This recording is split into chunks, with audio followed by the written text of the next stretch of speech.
Hello, welcome to The Honest Wargamer. I'm your host, Rob, and we are live in the studio here at The Honest Wargamer HQ. It's Monday, Sage of Sigmar Day, and I'm joined by Mr. Nathan Prescott. Hello. Hello, good Monday to you, sir. Good Monday to you, sir. How are you? I'm good. Good. Yeah, full of Easter eggs. Full of Easter eggs. How many did you have? None. Oh, do you know loads of people are doing like rushes on shops to... So the new thing at the minute is everyone keeps running to chocolate shops like Hotel Chocolat, I think that's how you say it, to get discount Easter eggs on the Monday. There was a rush on one. Was there? Yeah, like Black Friday, but for Easter eggs. How's that? How do you feel about that? That'd be the first question, I guess. I feel very... I don't have any feelings about that at all. You've got no feelings about it? Zero feelings. All right, okay. That seems like the appropriate amount of feelings. Right, I'm going to say hello to everyone in the chat. Heinrad, worst player in AOS, hello. Hello, Heinrad. Scrivo, how you doing? Cheap candy day, says Sandy. Hook and Pin, hope you're good. Welcome everyone to the show. So welcome to everyone on Twitch, YouTube and Facebook. Thanks for joining us. If you're watching live, leave some comments, say hello. I'll read your name out. Tell us if the sound is lacquer. Yeah, please tell us if the sound is good. I'm doing some extra stuff here, but it should be the bestest it's ever done. Nathan, look, this is a pop filter. It's like a tennis racket. But imagine what it does is so please don't talk around it. Yeah. Hello. That's the worst bit. Hopefully there's a YouTube commenter who's really motivating me to sort the sound out. So I'm trying really hard. Is he just trolling you, really? Yeah, it's really lacquer. Yeah, it's just really good. So hello to everyone. Thanks for joining us. Let everyone know. Par UK, Heinrad, Banana Man, Timmy, Bling Marine, 13, Diedrin, Korg, Hook and Pin, reticently up with Phil. He says it's Warp Doctor potentially. I was expecting them to have been taken off the shelves. It was like a second Christmas. Oh, talking about the Easter eggs.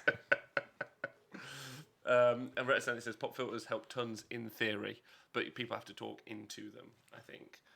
Yeah. Plus, we can't really. Yeah. Anyway, we're going to improve that. So today's an exciting day. Nath, I think the stage. Jet the dog's over there in the house as well, having a chill. I actually don't think since Age of Sigmar was released, I don't think there's been this much out. Like the pace that it's come out at. Yeah. Pouring out. So it's a really exciting day. So we're going to talk about a bit of that, and then we're going to finally finish off on Monster Hunter later, our classic game. Hi, Kadrid. Hope you're well. Boy Phil, we will get the jet cam sorted. I've had a studio sort, haven't I, Nathan? Yeah. It's looking loads different. It's cool. It's looking great. Yeah. Very loads feng shui all over the place. Just trying to make it as sweet as possible. Hey, Mr. Mephisto. Funny round rocks over there. Yeah. So I just want to say hello. Thank you to everyone on Patreon and Twitch. So thank you if you're a subscriber. Thank you to everyone on Patreon who supports the show. You guys should be quite excited about all the stuff in the next few weeks. Nathan has seen some of the stuff in the background. I've been doing lots of note-taking, haven't I? Yeah, and thanks for the round rocks you send him for the feng shui. Feng shui, yes. Oh, you're talking about my Japanese peace lily over there? Yeah. No, that balancing thing you've got over there. Oops, it's just fallen over. Shit. Right. So hope you're all well. Thanks for joining us. I feel like I missed something, but that's fine. Just say hello. I've done that. I've done that. As always, big shout out to the Rage of Sigmar guys and the Warhammer Weekly guys. Love both of those two dudes. Those groups. Yeah, that's two pairs of groups. Most of them are on the same show, aren't they? They just both shows. Yeah. That guy's on both of them, isn't he? Which the guy one? with the apron and the little ball. Vince? No, he's not in both. Oh, no, he is in both. Yeah, you're right. That guy. Did you meet that guy at Adepticon? Yeah. Do you remember his name? No, that's fine. Good. Hi, Grobda. Hope you're well. Just the apron guy. The apron guy.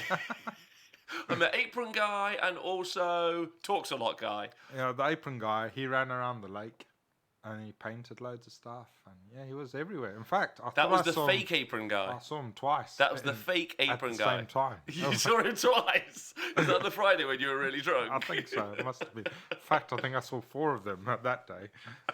Hi, Oscar Lars Paints. Wonderful. I hope you're good. Wolfsproof Car, can we finally have dancing on this show? Yeah, no problem. We can do that. Yeah. I can organise that. They're asking for dancing, or have they already got it? They're asking Asking for dancing. Asking for dancing. Evening, lukewarm. So big shout out to everyone in the Twitch chat. I hope you're well. Let us know. I want to know how you're doing. Are you good? I want to actually hear what they got to say and see if they're good. So let's go on to the news, if you're okay with that. Yeah. So there's some big stuff, but most importantly that they've announced the Host of Slaanesh Battletome.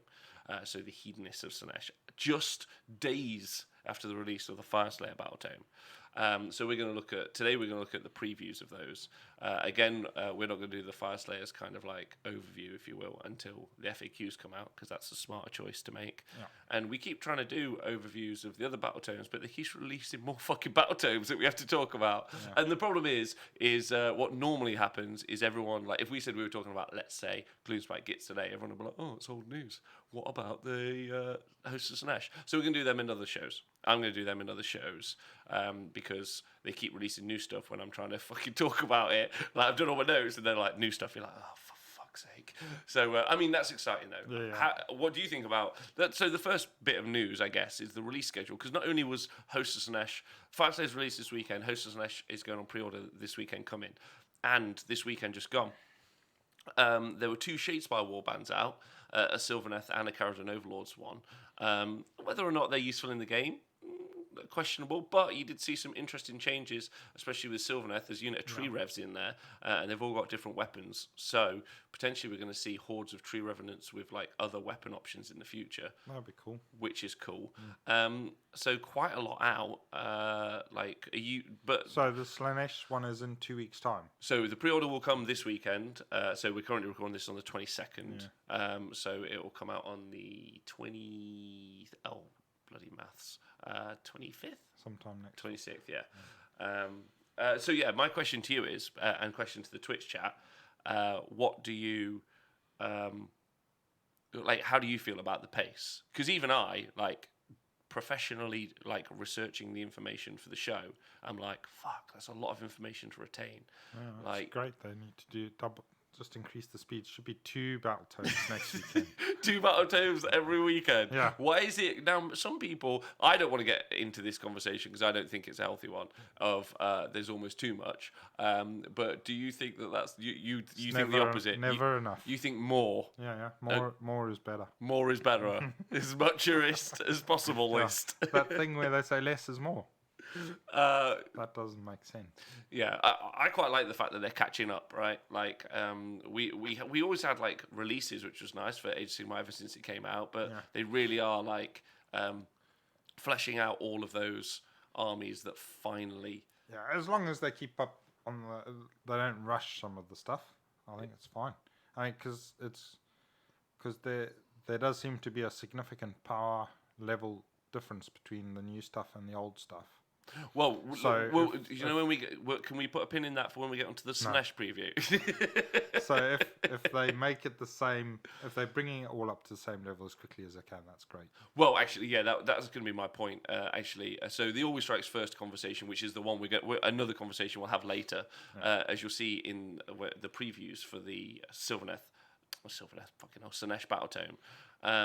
I would say that actually looking at the Slaanesh Battletome, you're now seeing that they're putting into every book. It's kind of like, okay. Oh, Fireslayers have got it, so. Yeah, well, that's what I mean. They're putting it into Slaanesh is different in that it's often they're reducing everyone to going last, or although that's been changed a bit as well. Another conversation for later.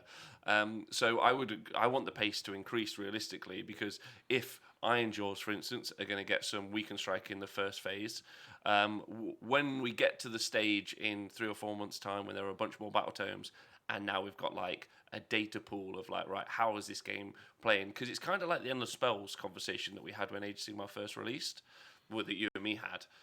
Because what's interesting is it's almost a new paradigm. So whereas combat used to be you go, I go, with some exceptions, it's now they've made the combat phase very, very complex, with lots of different units, and they're probably, if every Battletome has access to it, there probably is going to be a haves and have-nots sort of situation. It's like, that unit is quite good in a fight, but actually it can't make someone go last nor go first, so it's not really in contention to even being in the game. I also think that making that phase very complex. This is conversation is meant to be later, but making that phase very complex is going to mean that you're just going to see an increase in shooting all the time, because then you just circumnavigate having to have that conversation.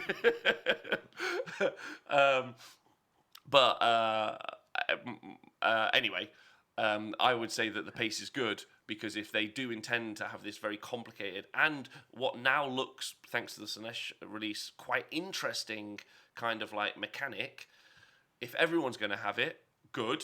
You know, like I'm like, if it was just like shit your calls, whomping around, being always strikes first, I'd be like, this is rubbish. But if everyone can have it, or whole units of plague monks dying and then wiping you back, then let's get it out. Let's get it all in. Let's release like 10 more books, and let's have like 3 peoples always striking first for some made up narrative reason. But then it's also a bit weird, because if you're giving it to everyone, you might as well give it to no one. And you might as well go back to you go, I go. So what do you think about that? Oh yeah, there is that argument. I mean, it does split up, like you say, the haves and have-nots, really. It does. Yeah. I mean, well, and you're okay with that, right? Because this is like, that's a cultural thing from your home nation. Well, it's a cultural thing from my planet that I live on. Welcome to planet Earth. Welcome to planet Earth. Yeah, go on. Sorry, you were saying. So yeah, it's cool. It's the way it is. That's life. Oh, cool. Yeah. Sucker. Oh wait. Thanks. I said a lot of words, and you went, "It's cool." Yeah. I'm laconic. This is why people think you're the cool one on the show, because you don't fucking say anything. You're the cool kid in the corner. Do you want to start smoking? I'll ask questions, and can you start smoking and be French? And then I'll ask you. I'll go into a very lengthy point. And you go, no, no, no, not for me. No, I mean used. No, I mean I was just saying it seems to be bringing up all the books to that power level. There's loads of things in it. Obviously, the always strikes first thing is part of that, but then there's all the allegiance abilities and lodges and things like that. Except that the Gits didn't get any lodges, but fuck that. And then, well, I would say the Gits were the last of the old tomes. Yeah. So the fact that it's all coming up to a similar sort of power level is be cool, because then you got a bigger pool of things at the top. Apart from Gits. No, Gits are strong. Gits are strong. We did talk about this. We had a lengthy conversation was it last night or the night before? No, night before. I didn't see it last night. Yeah, last night. I was busy with those Easter eggs. Lovely. Hi, Lee Brobley. Hobby Heresy, hoping you're good. I've also been working all weekend. And then Old Boy Phil says it's his payday weekend, and he's going to be building Bone Splitters, which is sweet. Full Greamer, my sub is for the real star of the show. Check the dog. He's over there asleep at the minute. He's had a tough day, hasn't he? It's been a bit hot. Yeah. Who's building Bone Splitters? Sorry. Old Boy Phil. Oh, nice. Yeah. Good choice. Yeah. Wargaming Dad, evening. I hope you're well. Stunty, hello. Bonclodger. Boys, will we be talking about the new Fire State tonight, in particular as damned Hearthguard Berserkers? Bonclodger, we will not. That will be next week or the week after. Wait for the FAQ, because whether or not that some of those things will survive is. I did read the funniest. Do you want to hear a really funny Facebook comment I read today? Yeah. This is a little off topic, but we'll just get into it because it just made me chuckle so much. So a Facebook thread that I read today was about, because Fire Slayers have some wholly within mechanics and also some not wholly within mechanics. Yeah. Which is very interesting, that there's still like a mix of those. But, whatever. Well, I mean, yeah. Gloomspite do as well. Yeah. And even Skaven do. And even Skaven do as well. However, the Facebook comment in relation to that thread was, I won't read who from, it said, Skaven units have to be wholly within 13 inches for said buffs. That's not particularly easy with lots of 40 model units. If Skaven didn't have access to these buffs, they would be virtually unplayable.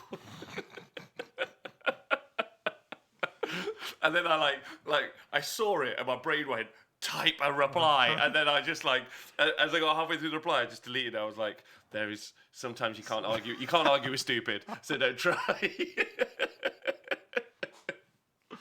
I just left that one well alone, and that would be in reference to, I think, the fact that Skaven are very strong, not to leave people out. What planet is that guy on? Well, a good planet, where Skaven is rubbish. I want to move there and set up a home. Hi, Chuckabutty TV. Hope you're good. You wonderful man. I hope everyone's enjoyed their Easter weekend, by the way. Thanks for joining us. Yeah, hope they had mouthfuls of eggs. Loads of eggs. Speckle says, "I'm just shocked with all these tomes coming out. He's written tombs." You're such a wonderful man, Speckles. He said, "No Stormcast yet." Matt Pashby, hope you're good. He also, me and Matt Pashby have made ourselves like a kind of Easter promise to reply less to people on Facebook. We just need to. It's not healthy for either of us. No, it's not. Big Read 13, love this pacing, though I don't want the 40k version of just books with no new models and units. Keep growing the armies as well as updating them 2.0. And that's what's cool about Shadespire, right? Because what's cool about Shadespire is we keep getting these AOS little warband in, which is quite fun. So you got like we've got this cheeky little Sylvaneth warband out. If you guys haven't seen it, with a cool new little wizard, and then you've got a cool unit of tree revenants, one with a bow, one with a big sword, and one with an axe, and I love that. Yeah. Well, the Karajon one is cool because it obviously includes a little chemist, and the chemists are like everybody's got probably a minimum of 2 chemists in a Karajon Overlord, so it's great you've got an alternative sculpt that you can use. And Zarbag's, I mean, he's all right as Zarbag, but if not, then he's great little madcap. Yeah. Okay. Yeah. Like, I think it's really awesome. Yeah, and really good models, really. Really good models, yeah. And I like the idea that there's going to be more units like that in the future. Do you think all these new... Grapecorn asks, do you think all these new battle terms for AOS may lead to less playtesting for general lack of quality? And that is a price worth paying for more people having more shinies for their armies? I don't think they playtest anything. So... No, I mean, that's obviously the caveat, is that you would hope... No, I don't think it. The quality is not reduced by... Like, they're not rushing it and reducing the quality. What quality? There's a quality. There's equality.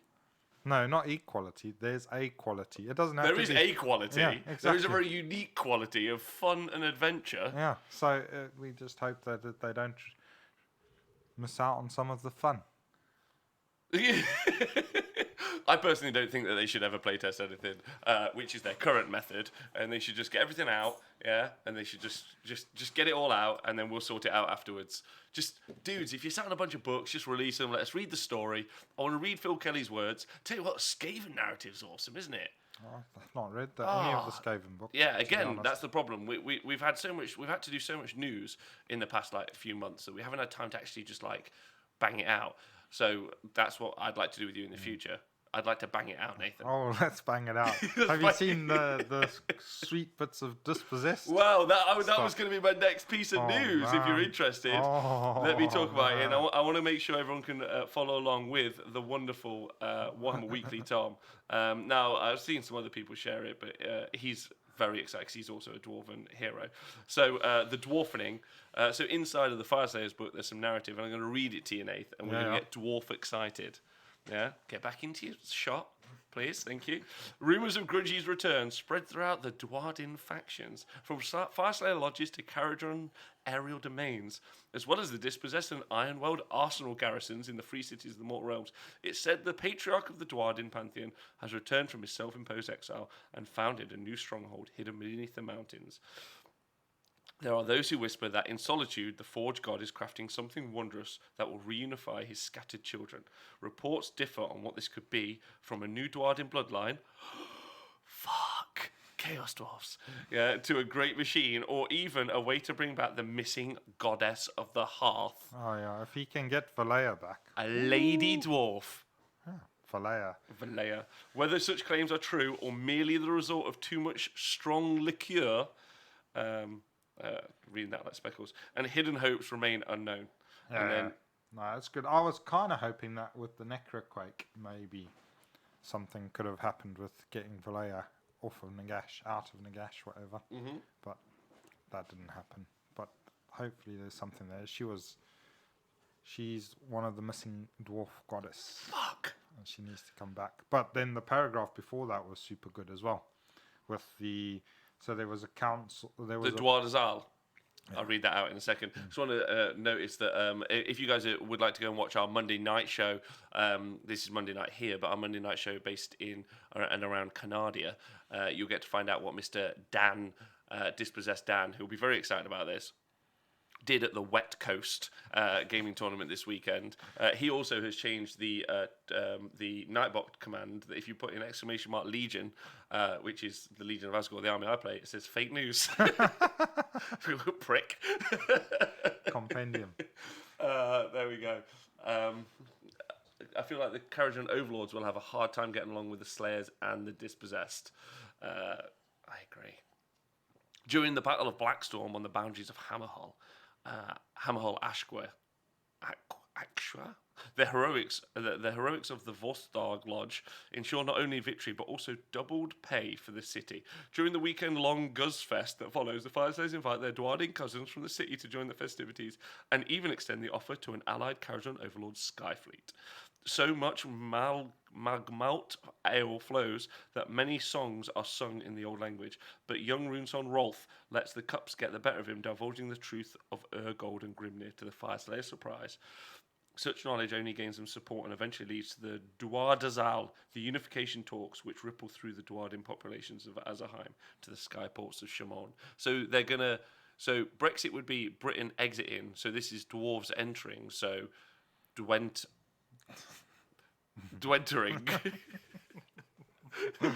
The Dwening. The Dwentening. The Dwening. The Dwenning.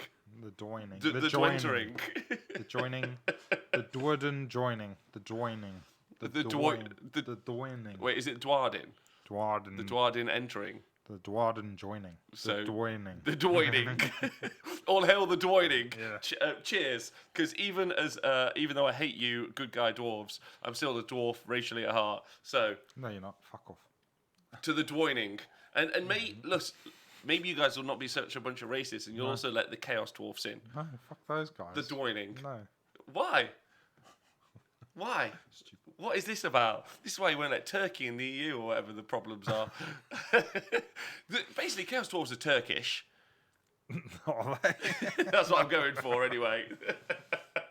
Fair enough. Alejandro says that we're having some quality I Dwanter. bet the Turks would have something to say about that. They would be like, fuck off, we're not compendium. Right, okay, so we've talked about the pace coming, and you're like pacier, and I agree. I actually think if there's, because it seems like, and I would argue now, until the Slaanesh book, I'd have said that there wasn't an overarching intent with the new sets of books, so everything post Gloomspite. But it would seem now that their intent is to make the combat phase very complicated. Complicated. Well, Sigmar as a combat game, as opposed to 40k, which is a pew pew pew. Yeah. Well, let's go for it. They've expanded it to make it more tactical. We'll at least give them that before we see how it ends out. It is more complicated though. That's also true. So that's fairly exciting. I'm interested to see how some of them interact. And you saw that also with the Shadespire Warband, because even the Sylvaneth Shadespire Warband, the Tree Revenants, they can strike first if they roll a 3+. So it's not automatic, but they can strike first. So there we go. Well, but I don't know how I feel about it. I don't think I like it personally, but it's at least if everyone's got it, then everyone's got it. But the problem is some units won't have it. So then they will be the least popular units, or the less popular units, right? Yeah, well, they'll still have a function. I mean, will they? Not everything they're fighting will be always strikes first. But what if you only need one model that always strikes first, or one unit that always strikes first that just goes through everyone's army?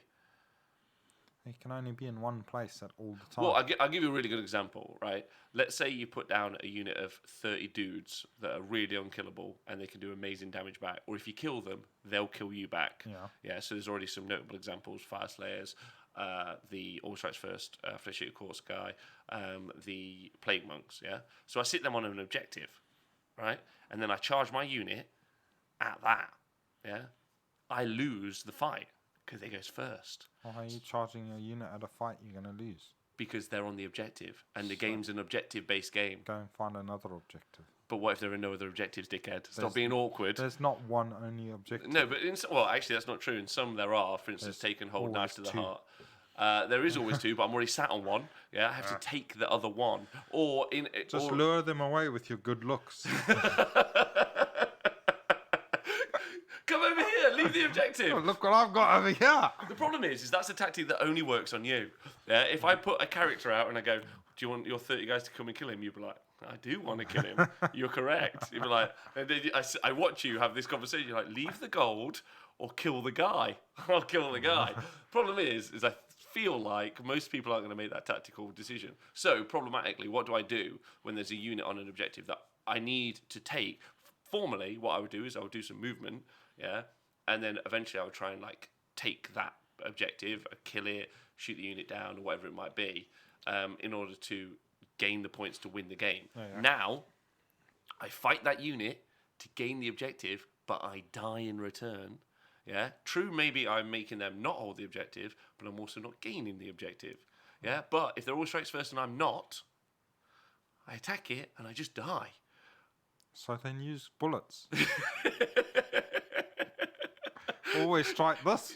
Always strike this out of the air. Yeah.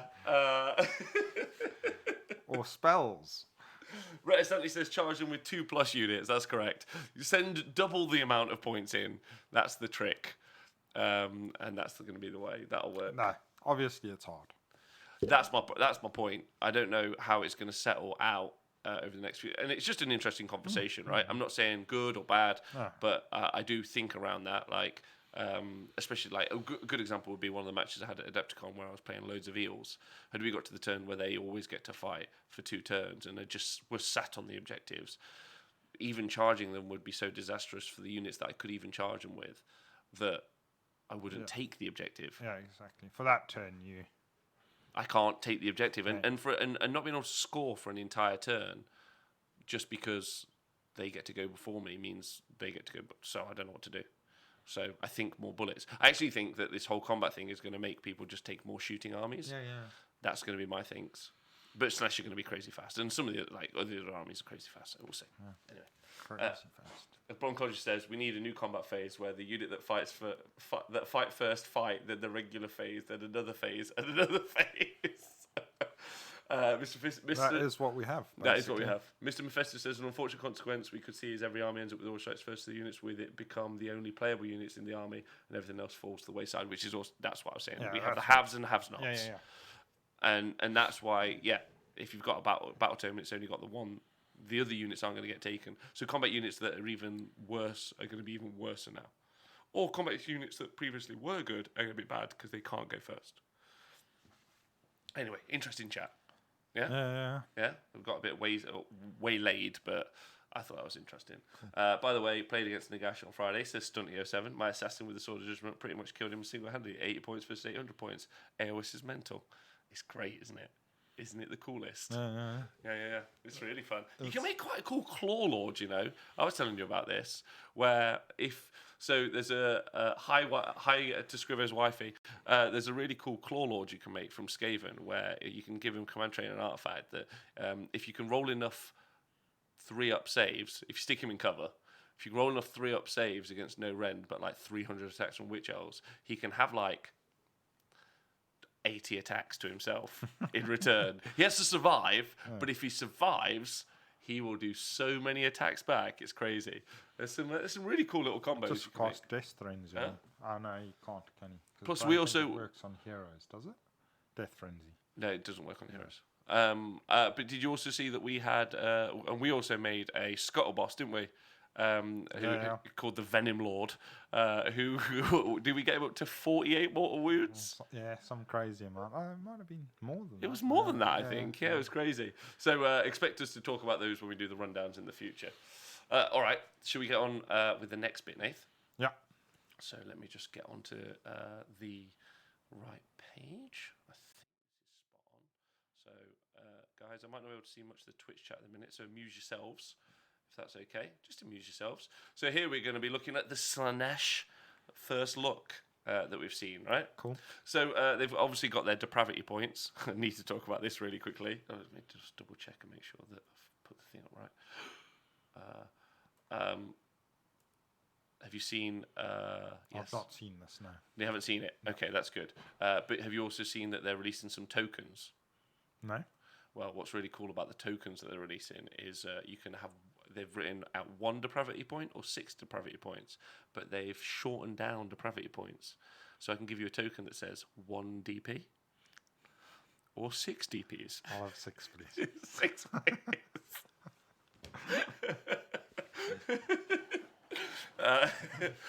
Which is got to be intentional. Yeah, someone in the design department's like, I'm going to write DP on this, and if this gets past the moderators, then that's fine. Right. Just means the moderators are a little bit more innocent than everybody else. Than everyone else. Right, so the big one, their allegiance ability, or one of the allegiance abilities, is the locus of diversion. So at the end of the charge phase, each friendly hedonite hero, so this is Slaanesh, so Slaanesh should be really excited about this. At the end of the charge phase, each friendly hedonite hero that's within 6 inches of an enemy unit can create a locus of diversion. If they do so, pick one enemy unit that's within 6 inches of the hero, and you roll a 4+. You add 2 to it, so it'll be a 2+ if it's a greater demon. That enemy unit fights at the end of the following combat phase. After the players have picked up any other units to fight in the combat phase, you cannot pick the same unit as the target for this ability more than once in the same charge phase, whether the roll is successful or not. So it's a range of 6 inches. 6 inches. However, there's a little extra bit which is new. If a unit that is affected by this battle trait is also affected by any rules that would allow it to fight at the start of the following combat phase, that unit is not affected by this rule or those other rules. The effects cancel each other out. So instead of being, you strike last, nope, I put a spell on you, you strike first, nope, I put a spell on you, you strike last. It's now, they just cancel each other out and you strike normal again. Cool.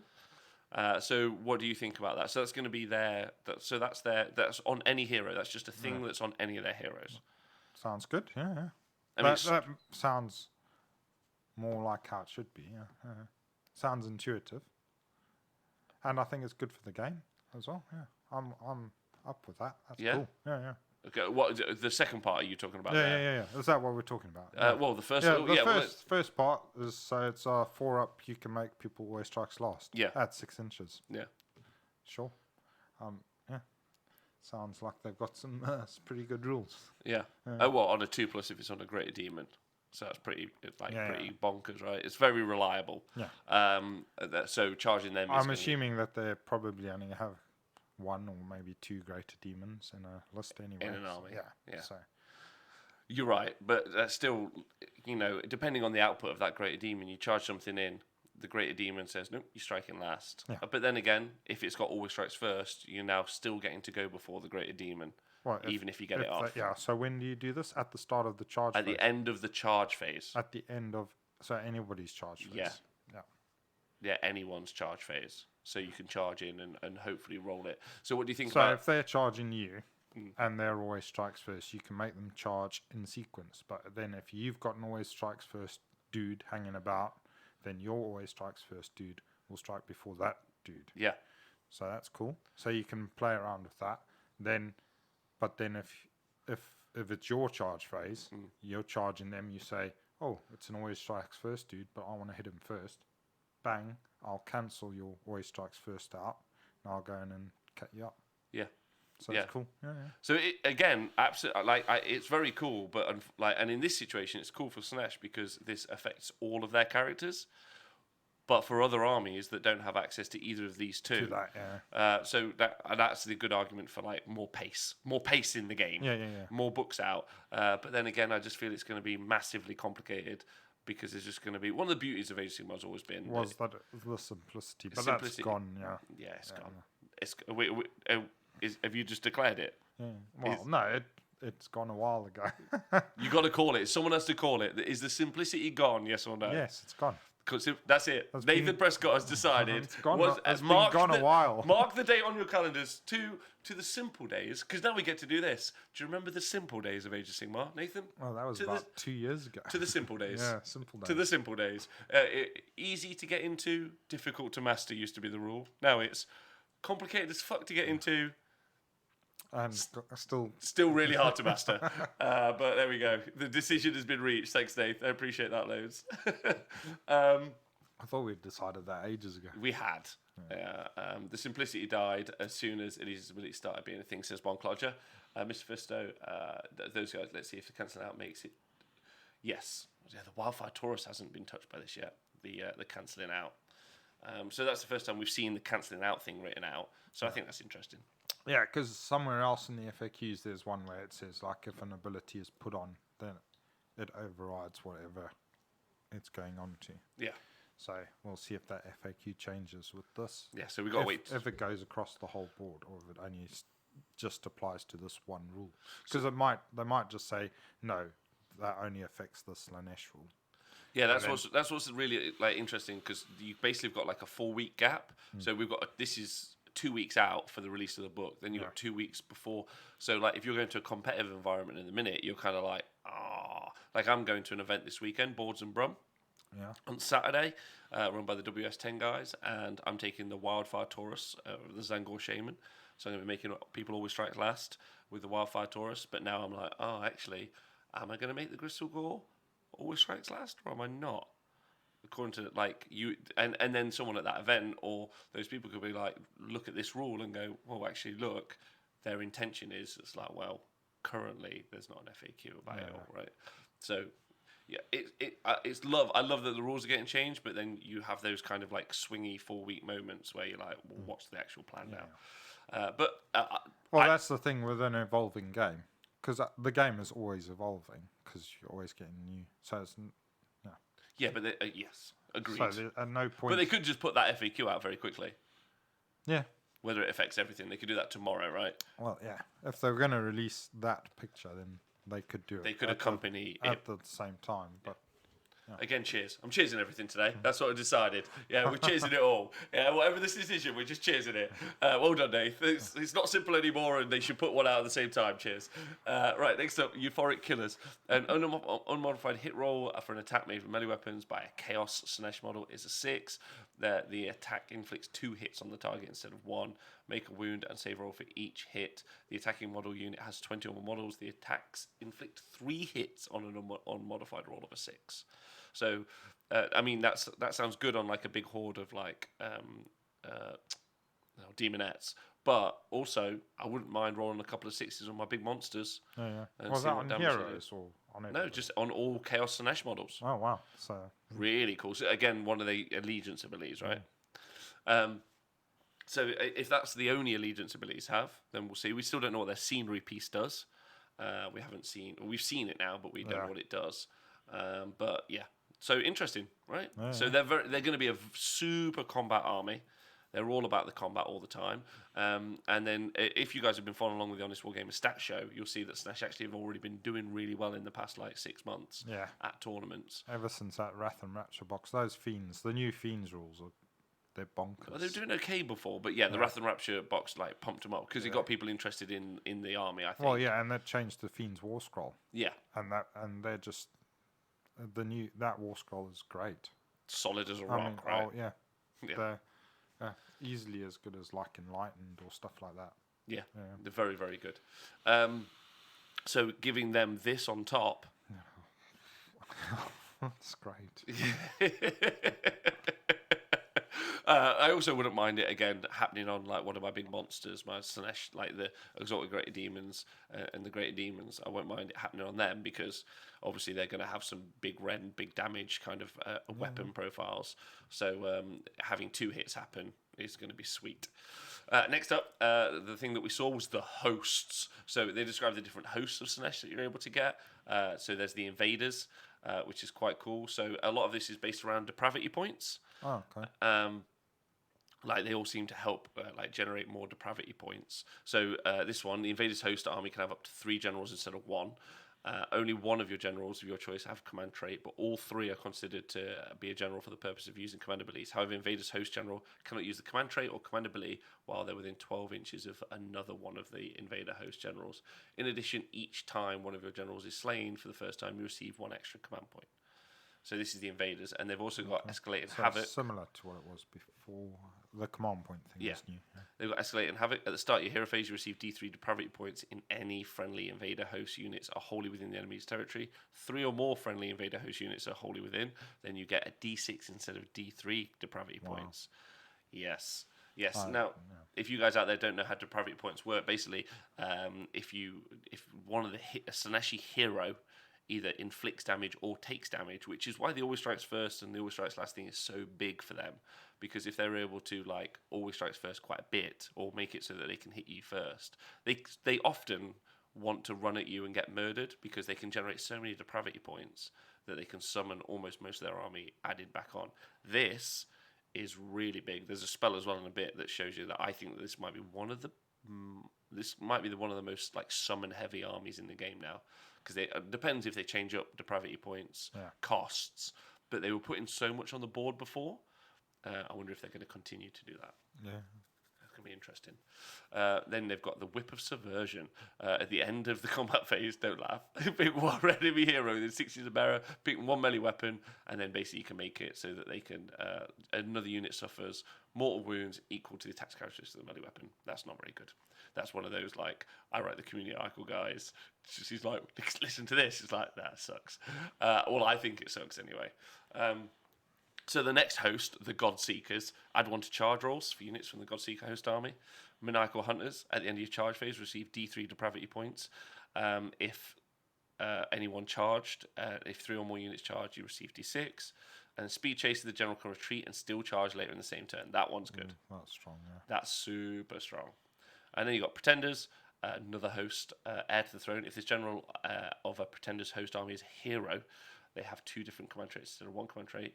If you randomly generate the command traits, roll again. In addition, you can reroll hit rolls of 1 for attacks made with melee weapons by the friendly Pretender's host units if they have 10 or more models. So, not bad. And then Warlord Supreme, at the start of your hero phase, you receive D3 depravity points if your general's in 3 inches of 3 or more enemy units. So that's going to be much harder to do than the others. And then D6 if it's within 3 units. And then Strongest Alone, you can reroll hit rolls for attacks made by this general while there are no other friendly models within 6 inches of this general. So it just goes in hard as shit. And then you've got the spells, and this is where it gets really interesting in my opinion. So Hysterical Frenzy is a spell, cast of a value of 7. If successfully cast, pick 1 enemy unit wholly within 18. 1 enemy unit wholly within 18 of the caster and visible to them. Roll 1 dice for each model in that unit. For each 6, that unit suffers D3 mortal wounds. Wow. It's not that good, really. Like, so some people are going a little bit mad about it, but realistically, if you've got a unit of 30, you're doing 5d3 mortal wounds, which means you're doing 10, which is great if it's a 10 wound unit. A 1 wound unit each. Yeah. But 2 wound, like Bone Splitters, Hearthguard, stuff like that, they're not bothered realistically by 10 mortal wounds. I mean, you're always bothered when you take damage, but it's not the same as like a Verminlord Corruptor spell, who against a unit of 30 will do 15. Yeah. Although it's got a longer range, which is nice. Yeah. But normally Skaven have a better casting value, and I prefer the other one because I think it scales up. So against a unit of 60, if you did the Corruptor spell, they'd do 30 mortal wounds. This guy, you would do 20 mortal wounds. So it's fine. Like, and I'll take it. Like, yeah. But what's the cost on? A 7. Then you got Battle Rapture, casting value of 5. If successfully cast, pick 1 friendly Mortal Slaanesh unit wholly within 18 of the caster that is visible to them. Do not take battle check tests. And then if you roll a 10 or more, you get up to 3. Get to 3. I quite like the whole 10 or more spellcasting mechanic that they originally previewed in Legions of Nagash. Yeah, I like that. It's just like you can't really plan for it, so it's just in there. It's just like a cheeky bonus. And sometimes, like I've seen people like roll a 10 when they play Legions of Nagash, and then go, ooh, and then then it's thrown them off, and they've had to make a whole bunch of other decisions, which makes me laugh. Yeah, that's cool. Yeah. Now, Greater Demon Wizards, so the new character, Shalaxi Hellbane, the Keeper of Secrets. So they're able to cast. So only the Greater Demons are able to cast these spells: Song of Secrets and Slothful Stupor. I do not like Slothful Stupor. We'll get to it. Song of Secrets cast value 7. Successfully cast, pick 1 enemy unit wholly within 18 inches of the caster that is visible to them. Roll 1 dice for each model of that unit. On a 6, you receive a depravity point. So that one is huge, in my opinion. Or an enemy unit wholly within 18 inches. So yeah, it'd be interesting to see what you do with the depravity points if it is just summoning. If it's it will be interesting if they do use depravity points for summoning. It did say at the top of the article that they used it for summoning. Yeah, it's not like it is used for summoning, but I wonder if you can do other stuff with it, like that is interesting. Khorne use their blood tithe points to do extra things, don't they? So worse things, moving, dispelling. Not worse, those are useful things. They are useful. But that one's actually really massive, especially if they play against hordes, right? Roll 1 dice in each one of the units. So, you could be generating 10 from a unit of 60 grots. So that's pretty big. Especially then if they've got one of the others, one of the hosts where they generate D6. So before they've even got into combat, they're getting 10, and they cast this spell, they're potentially getting 10 plus D6, so 16 depravity points.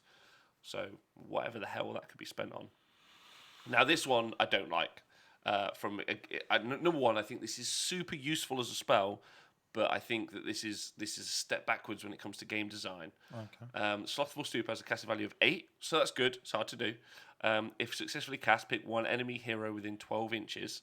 I think they forget that they've got the portal.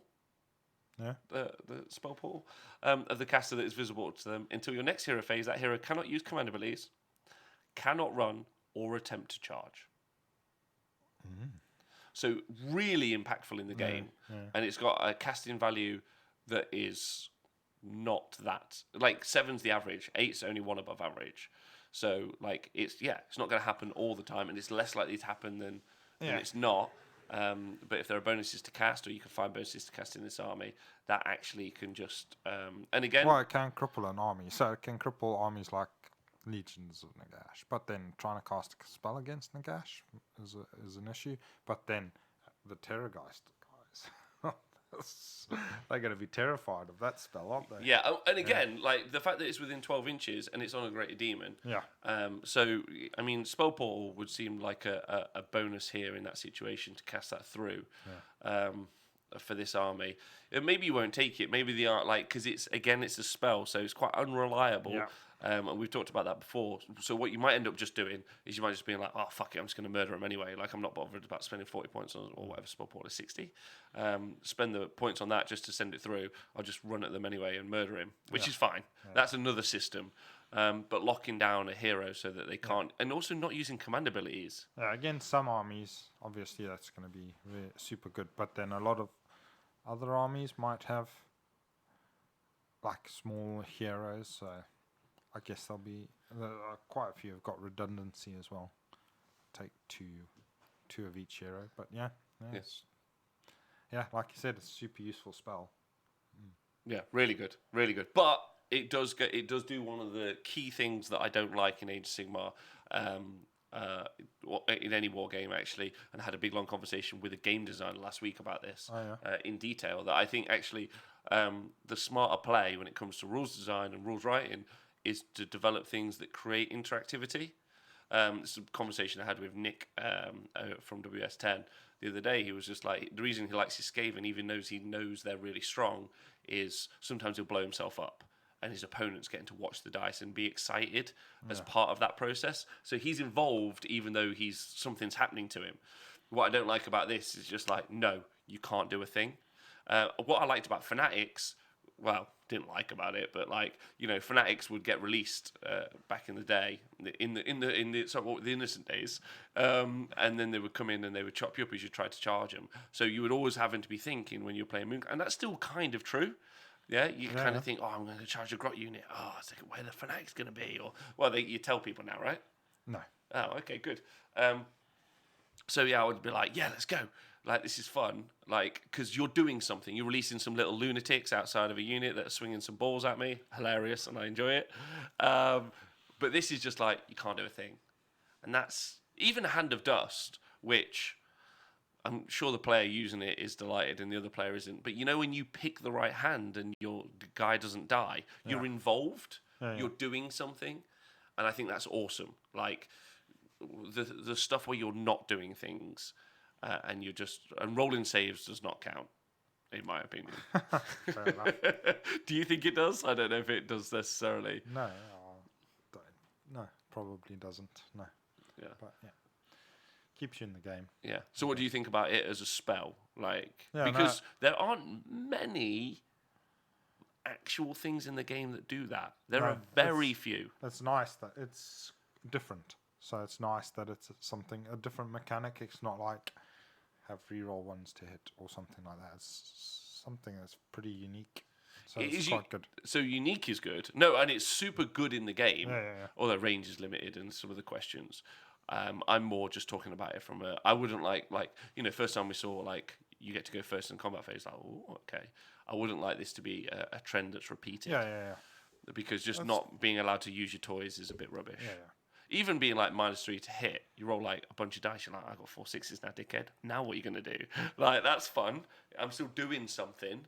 And we did talk about it. Didn't we do a show on this? We talked about best sports votes and actually things like minuses to hit or where you make it so your opponent don't get to play with their toys is actually one of the things that gives people the worst kind of feeling in game. Yeah. The minuses to hit thing is Yeah. So just not being allowed to let my monster charge.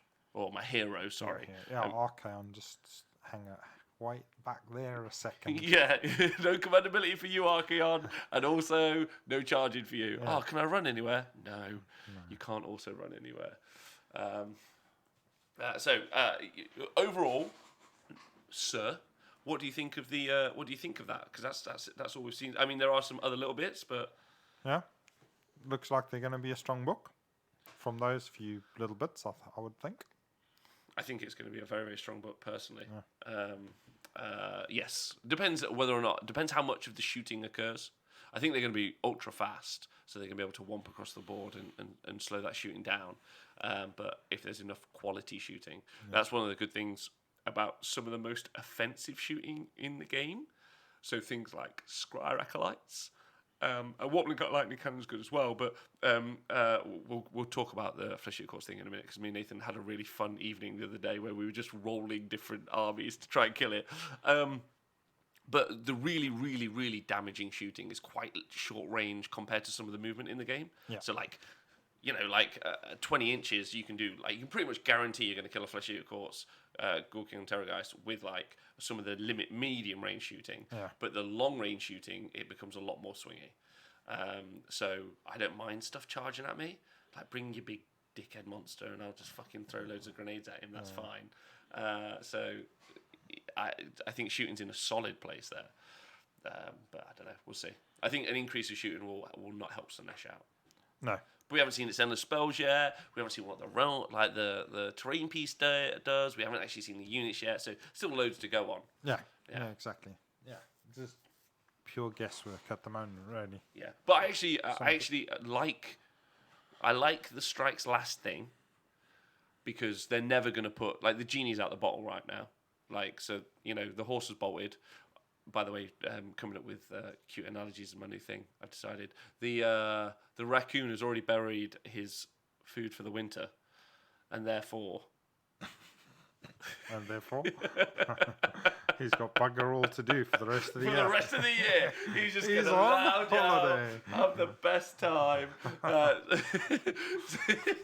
What was I going to say? The All Strikes first thing and the All Strikes last thing, it's already done. It's already out there in the world. Yeah. They're not going to put that genie back in the bottle. So now balancing factors coming into effect. More armies that can do more things. I'm excited by. Yeah. Personally. Cool. So actually, I feel a little bit better about the state of play for Age of Sigmar than I did yesterday. Cool. Because of this release. Cool. Does it bother you much? Well, as a Grot player, your 60-man horde is set up to just give away depravity points all day long, right? Oh, against that spell, yes. Oh, about that against that army. Oh, something just happened. Something just happened. Some tinkle. Yeah. Why they're not going to get depravity points from killing it. So they're only going to get it from if they cast that spell on them. Yes. Yeah. Well, they're not going. Yeah, if the hero does the murdering. No. Well, not if it's the same way that it used to be. Right, okay. Because it used to be if they do any wounds that don't kill a model. Oh, so they attack monsters and stuff. Yeah, so But or what if they're saved? Doesn't count either? No. Right, it's only wounds that go through that cause pain. Okay. Right, let's read out what the Twitch chat say because they've got some strong opinions about this. Yeah. Cool. Rambo Score says, no, it's awful. It just takes away more choices, so less tactical. But it does actually, at the list building stage... What's that? I think what he's talking about is the always strikes first, always strikes last mechanic. Yeah. It does, at the list building stage, create... No, you're right. It does make less choices. Because if you don't have access to them, yeah, he's right. It is less choices. But it's more balanced now, because previously you were like, do I have any guns? Yeah, because I can't fight it. And now you're like, do I have any guns, or can I make it go last or go first? Have I got any ninjas or any guns? Yeah, I've got ninjas, guns, or slowers. Have I got any of them three things? So it has increased more choice since yesterday. Yeah.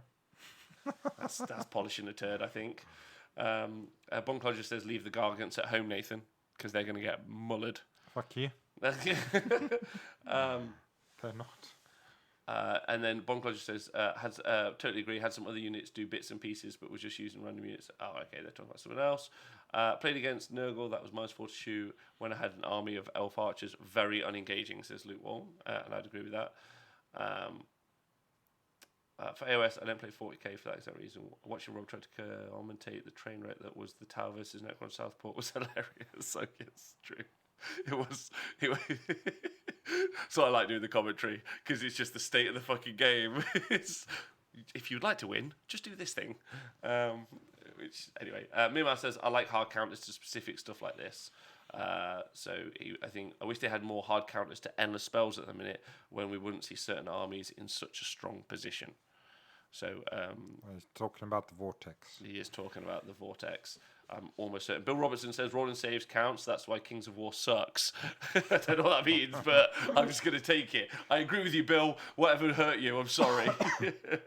Yeah. So.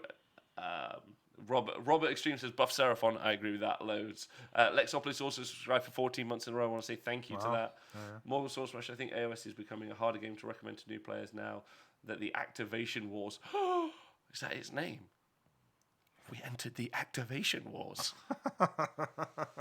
Welcome, Storm Slasher. Thank you so much. I can't wait to get home and make a video. Welcome to the Activation Wars. It's going to be welcome to the Soul. Strike that up. Activation Wars. I am so going to rip that and make that a video later. Oh my God. Thank you, Morgan Storm Slasher. Hey all, can't stay since I'm at work, but have a great show. Thanks, Lexopolis. Thanks to everyone for joining us. So overall, are you excited about your depraved gods coming? Are you looking to murdering them? Are you going to shoot them with some dwarfs? What are you thinking? I'm going to try and stick some in my pants. Sounds great. Okay. You're going to stick some in your pants. Oh, and then how many DPs do you get for sticking them in your pants? 6, I think you said. Yeah, well, I think they get the DPs. Dino Edition, hey buddy. That's interesting. For me, another combat army. I don't agree that the game's a combat game. I agree that the game has been a combat game for the past year or so, but I think since the way back when we had all sorts of shooting armies do okay. I think shooting armies could have always done okay. Just people got triggered by Sylvaneth Woods. And now they're getting rid of all the Sylvaneth Woods. So, people should have stuck onto their shooter patootas. I think that you're going to see a lot more shooters, actually. I think things like the Slaanesh models are going to get picked up because people are going to be like, yeah, I want to play with them, they're fun. But I honestly think it's going to be a shooter's game, shooter's paradise. Should we tell everyone about our hilarious evening of gaming the other day where we didn't play any games, we just rolled different sets of 4 dice? What about these cannons? Ooh, what about this organ gun? So me and Nathan played a game the other day where... So I think with my Chaos Dwarves specifically, I've only got 4 months left to play with them. I'd like to work out how to beat Flesh Eater Courts, and really, I don't think there's any way inside of my army to do it, with the exception of maybe allying in the Bale Taurus or kind of redesigning my army from the ground up, which is taking, I think, 4 Iron Demon engines. So we did the maths, and then I can be stupid, and I can also add on 4 magma cannons. So but now I've spent 1,500 points in shooting, and I'll lose to every combat army in the game. So we went through, we just decided to we just did random armies, didn't we? So I took an army of 4 Luminarchs, and then I tried to, because the Luminarch's got 30-inch range and moves 10, so 40 inches, hits on 3, wounds on 3, -2, does a flat 6 damage. And I cast the Burning Head near it, and I rolled it out a dozen times, and I never killed the Terrorgeist. I think I killed it 1 time. What were you using? Just Ironweld Arsenal cannons. Oh yeah, and so how many did you take? Because we started off with 2, didn't we? Yeah, I started off with 2. Then ended up with 4, just with a cogsmith, and they were killing it probably every second time. Yeah, so that wasn't. So about half the time in one round. Yeah, but that's 4 cannons, so 800 points. Yeah, to kill 400 points in a turn. Yeah, and I used the Luminarchs. And then what else did I try? I used the cannons. That was fun. I used magma cannons pulled by Iron Demon war engines. So all of them together, which was like 1,600 points. I killed him. Fucking killed him. I didn't kill him with. What else did I try and kill him with?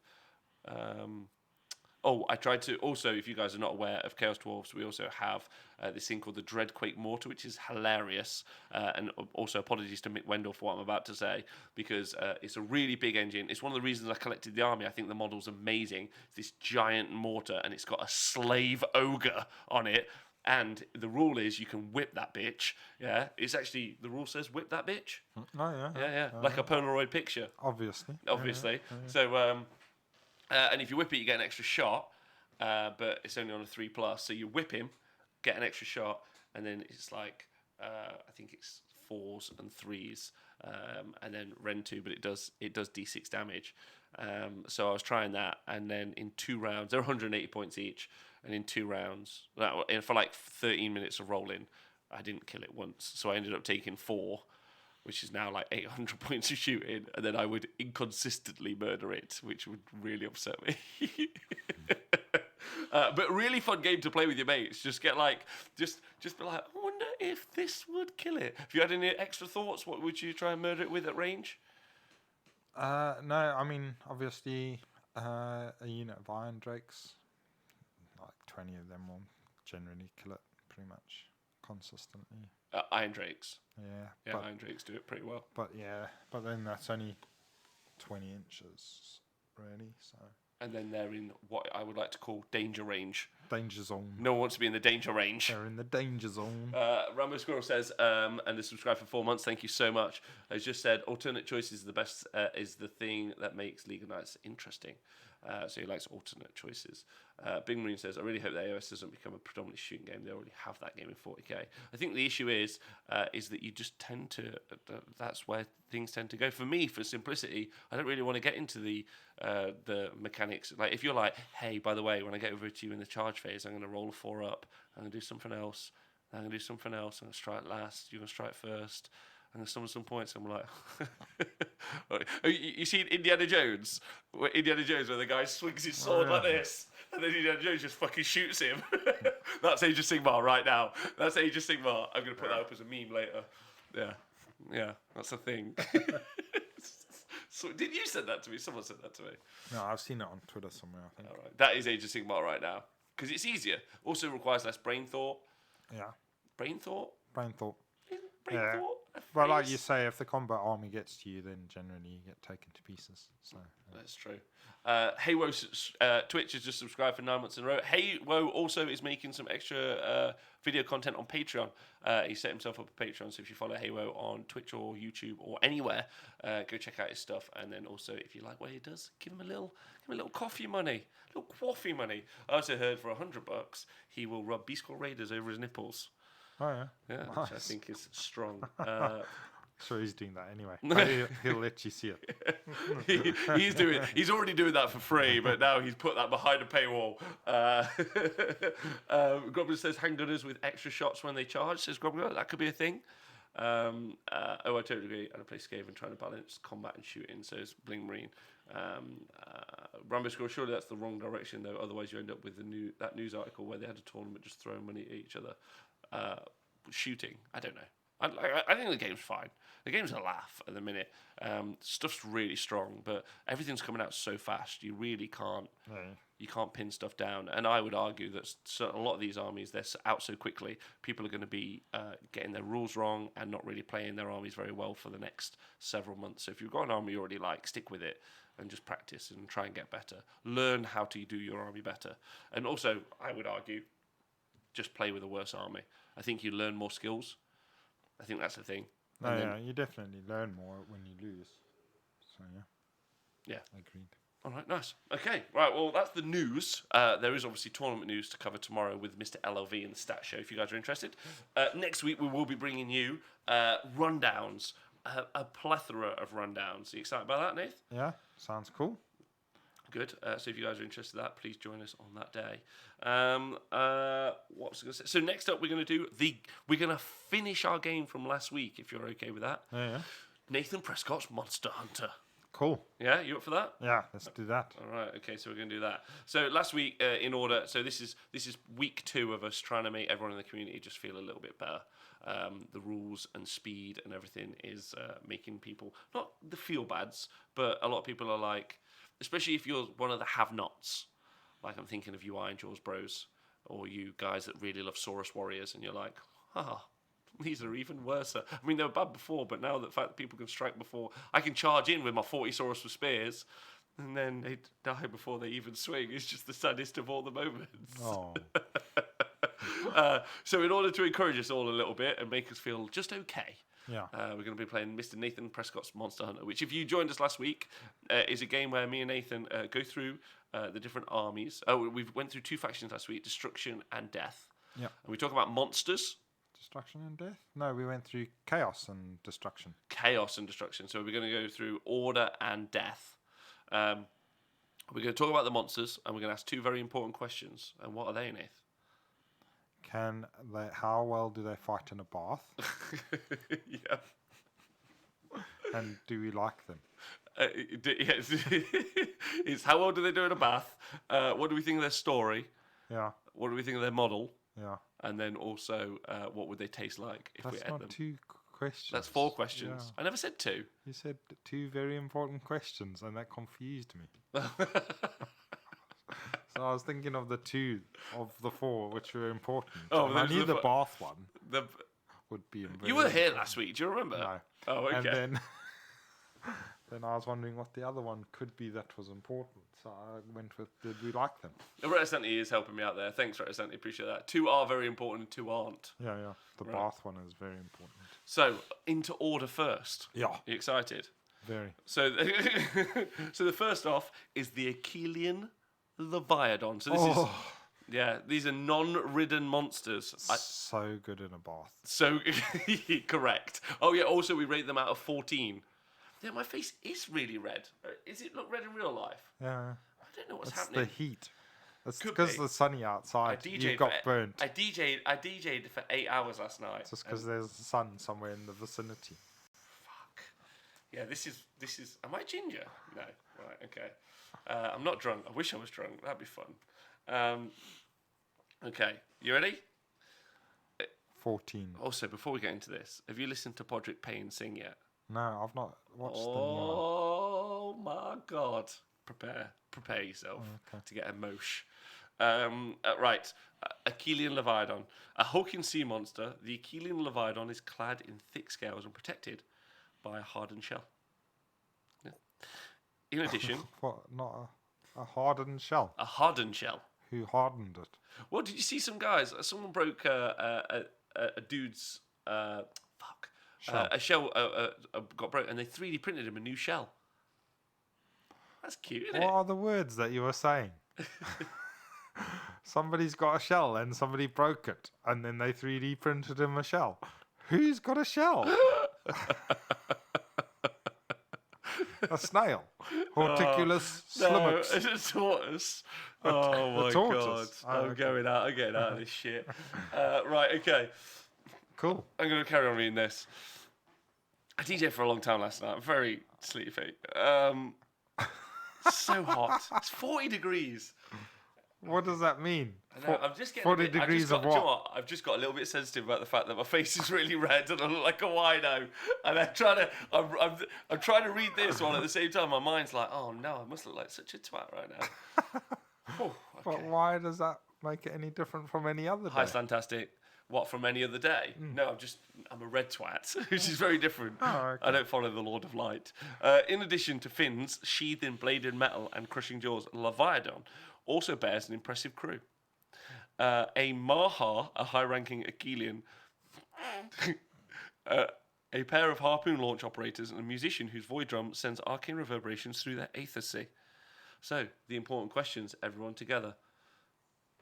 So good in a bath. So good in a bath. Possibly the best of all the monsters in the bath. Yeah, A 14. Between him and the Merwin, definitely. The Merwin actually is really solid in the bath. Although more... Yeah, okay. And then, what do we think of the story? Sweet story, man. I really like the Maha guy. The Maha guy. Yeah, I like the Maha guy. Hey, Maha? Hey, Maha guy. Hey, Maha? Make me a mojito, Maha guy. Hey, Maha, you're so Mahai.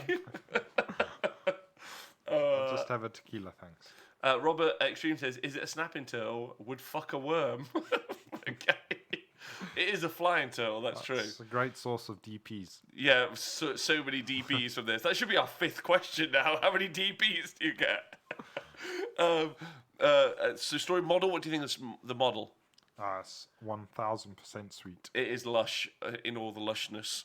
Oh. So what do you give this, Nathan Prescott? Everyone else can give this a rating out of 14, but Nathan Prescott... what does it taste like? Achillean Leviathan. Oh, it's so nice. I reckon it tastes like eel. Have you ever had eel sushi? No. Eel nigiri? No. Have you ever had sushi? I don't think I've ever eaten an eel. Yeah, I've had sushi. Have you never eaten an eel? I don't think I've ever eaten an eel. What kind of hunter are you? Have you eaten a long pig? Yes. And just this one's for the Rage of Sigmar to ask you. Have you ever eaten ass? Yes. That was for those guys. No, I reckon it tastes like turtle. Be really nice. No, I reckon even though it looks like a turtle, I'm going to disagree, and I think it tastes like eel. Probably tastes like hot octopus. Hayward says using unagi is delicious. Fantastic says tastes like gator, and you would expect that from someone from Texas. Just everything tastes like gator. I bet it does taste like crocodile. Yeah, tastes like sweet candy. What is that, ass? Right, Sandy. So out of 14, what do you give this? 14. Oh, okay. I also, following up, give it a 13. Because it's being ridden. It's not a true monster. Oh, okay. Do you know what I mean? Because of Maha. Because of Maha. Maha. But he doesn't have the character keywords. Gave me that extra pip. Next up, Tequila's my from Maha. favourite monster in all of Age of Sigmar. And while at the same time, this is like the son I hope to have. Really proud of it. I know. But incredibly disappointed all the time. Like, I want him to be the managing director of, polluting the planet. I'm like, yeah, look, you've done so well, but also, you're so disappointing as a thing. And that's the Dreadsaurian. The dick. So the rating from Hook and Pin says it's a flying turtle, it's a 14. Don't glue the Howder on, says Bonclodger. It's a good argument. What about Maha guy? What? Maha guy. Nah, fuck that guy. Max DPs for the Dreadsaurian. Max DPs. So the Dreadsaurians are celestial reincarnations of terrifying creatures from the Age of Myth, the only time they were good in the game. Summoned to the battlefield by the power of the Slaan. These reptilian monstrosities wreak havoc upon their foe with their enormous claws and fanged lion jaws. So, how would it do in a bath? Not forgetting it's a reptile. Pretty good, I reckon. Pretty good in the bath. Yeah, pretty solid in a bath. Survivable. Yeah. Be swimming around like a Legovan. Yes. Or a gator. Which I think would answer the question, what would it taste like? Gator. Yeah, I reckon it tastes quite nice. I reckon it would taste like gator. Sweet crocodilo. Have you ever watched Waterworld? Yes. Amazing film. You know when he kills that big sea monster and then cooks it? That's what I think it would taste like. Yeah. Yeah, nice. I agree. And then finally, what do you think of the story and what do you think of the model? The story was alright, I guess. Not bad. I like how we've really readjusted to the story over the course of the past 4 years. It's like it's a celestial remembering of a scarier monster from the past. And previously we were like, that's dumb. But now we're like, that's the story. It's not bad. Yeah. I've never been against that. But but that story's changed. But the fact that this one is, because they don't fit this one on their spaceships. So they must summon it. So it's pretty cool. The story's alright. The model, I don't know. It's Forge World, so I'm not that over enthusiastic about it. Okay. I would say it's cool, but it's not like amazing. All right. Okay. And you? I love the model. I think the model's just like the bestest. Like I really like. One of your favourite things. It's just like super impressive. Like it's got one of those. Forge will sometimes tend to. I don't know. This is a really specific piece of internal Games Workshop knowledge I could give you, which might be completely unrelatable, but only because it came up today while we were setting up the show. So if you go into the Forge Studios, a lot of their desks are quite low. Right? Follow my train of thought. Okay. Now, they're lower, I would argue, than inside the model. So where they design the models, the model studio for Citadel, and they're different rooms. Right. So I don't know if you've noticed, but lots of the Forge World models have quite like a low profile, like as if you're like eyeball with them. Like so, you have to kind of like I'll give you an example. So you guys can see on the screen. So, like, when you're looking at a Citadel monster, he's kind of like this.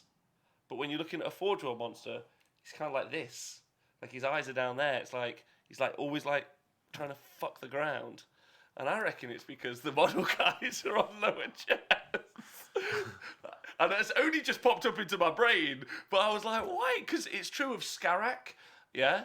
They're always looking down. They're always looking down. A lot of the Forge World models are always looking downwards. They're just depressed. Because they've been made out of fine cast.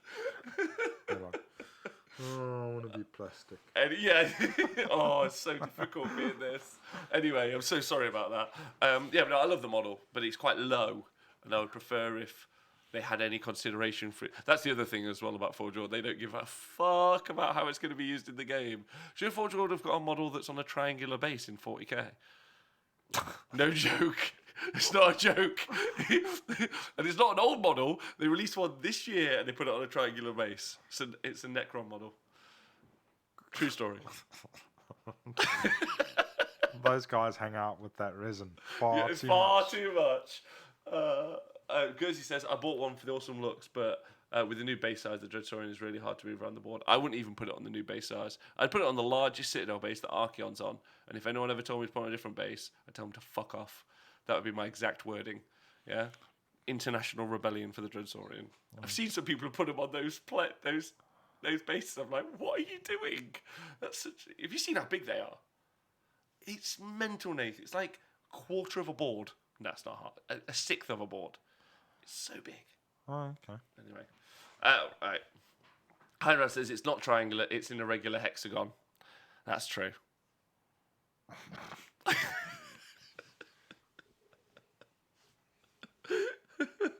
Right. That's so much better. Yeah, that's true. Yeah. Anyway, what do we think of the model? Yeah, I love it. It's great. 14. Rating the whole thing altogether? I'm giving it a flat 14, but it's Nathan Prescott's monster, not Rob Symes' monster. I will give it an 11. An 11? Oh, fuck. Damn it. Oh, Bob Lodger agrees with you. Also, Rob Extreme gives it a 20 out of 14. I agree. So fucking awesome. Anyway, sad times. Next up, the Carmine Dragon. Do you remember what that looks like? Yes, I do. Okay. So the Carmine Dragon is a creature saturated with arcane power of Sheesh. Its claws and fangs rippling with amethystic magic. With every roar, it unleashes deadly blasts of dark energy that strip its terrified victims of their souls. So, sorry, it's from the realm of Heesh, and it Sheesh. Sheesh. Oh, okay. Yeah. Shish kebab, not Heesh kebab. All right, gotcha. Come on. Shaish. So what would you give? What would you do? What do you think of the model and the story? The model, again, it's a Forge World model. Mm-hmm. So stop hating. No, it's all right. I'm not a fan of the Forge World models. Those, especially the bigger ones like that. I mean, you do know my whole army's from Forge World, right? Yeah, I do like some of them. So, like the Squid Gobber's just a great model. That's awesome. So that one from Forge World's okay. Yeah. I'm not a fan of. Show some real bias here, brother. Yeah, the Colossal Squig model is all right, but I'm not 100% a fan of their Colossal Squig model compared to the other Squigs. Okay. Yeah, I do like the Dwarf Lord. So weirdly, you like everything from Forge World that's armies you collect, but nothing from Forge World that you don't collect. I really like the what the fuck are they called in the 40k? The big orc things. Oh, the Mecha Dreads. No. The animal things. The Squigoths. Yeah, they're sweet. They are sweet. Okay, all right. Yeah, there's a few things, not many. Not many. I quite like their stuff. Anyway, so model-wise, you give it a model-wise, 50%. So 7.5. Would you? How how would it live in a bath? And also, what would a death dragon taste like? I reckon in a bath, be mediocre in the bath. Mediocre in the bath. Yeah, and it'll probably taste a little bit like kebab that you've dropped on the ground, but decided that it's still within the 5-second rule. Right. Okay. That's not. Specifically doner kebab. It would taste with a bit of the hot chili sauce on. But you've dropped it on the ground and managed to recover it within the 5 seconds. If you're not from England, doner kebab is a English luxury, which is made from the cooked torso of dead people, and then eaten by drunk people late at night. Yes. That's an accurate description? Something like that. Yeah, exactly. So the War Hydra up next. Oh, what are you going to give it out of 14? The Carmine Dragon. The whole caboodle together. The whole caboodle. 7. Okay. All right, so it's not winning. No. The War Hydra. A War Hydra is a single model. It tears at the foe with razor-sharp fangs, swipes them aside with its massive clawed limbs, and incinerates them with fiery breath. And it's guided by a pair of Beastmaster handlers who cruel goads and whips flay flesh from bone. Woo, yeah. Oh, baby. So what do you think? Would it live in a bath? A Yes. War Hydra? 1000%. I would love it in the bath. It would love it in the bath. What do you think of the story? It's quite nice. I do like the goads and whips thing. And what do you think of the model? I quite like the model. I know a lot of people don't like the head, but I don't mind the head. I think it's cool. And then finally, the big question on everyone's lips. What does it taste like? Yes, sir. It'll taste like Boerewors. Yeah, they sell biltong in the shop down the road now. Is there? Yeah, they're selling it everywhere. Well, if you dried it, it'd probably taste like biltong. But Okay, if so you just biltong. if you bride it, it would be Boerewors. I think it would taste like a Mapani worm. Yeah. Yeah. Matimbi. Matimbi. Matimbi. The Matimbi. All right, so out of 14, you would give it? 12. A 12. All right. Next up, the Flamespire Phoenix. A Flamespire Phoenix is a single model. It attacks with flames, talons, while enemies burn in its wake of fire. They have not updated its narrative. So a flamey Phoenix, would it do well in a bath? No. Agreed. Terribly in a bath. Struggler. It would be a big struggler. What do you think it would taste like? Hot. Chili pepper. Yeah. Yeah. Really nice. What about them? What about shots that you set on fire? Oh, sambuca. Yeah. Would it not taste like that? Licoricey. Yeah. Yeah. But also fire. Licorice and fire. Hot licoricey Fire. thing. Yeah. Kebab.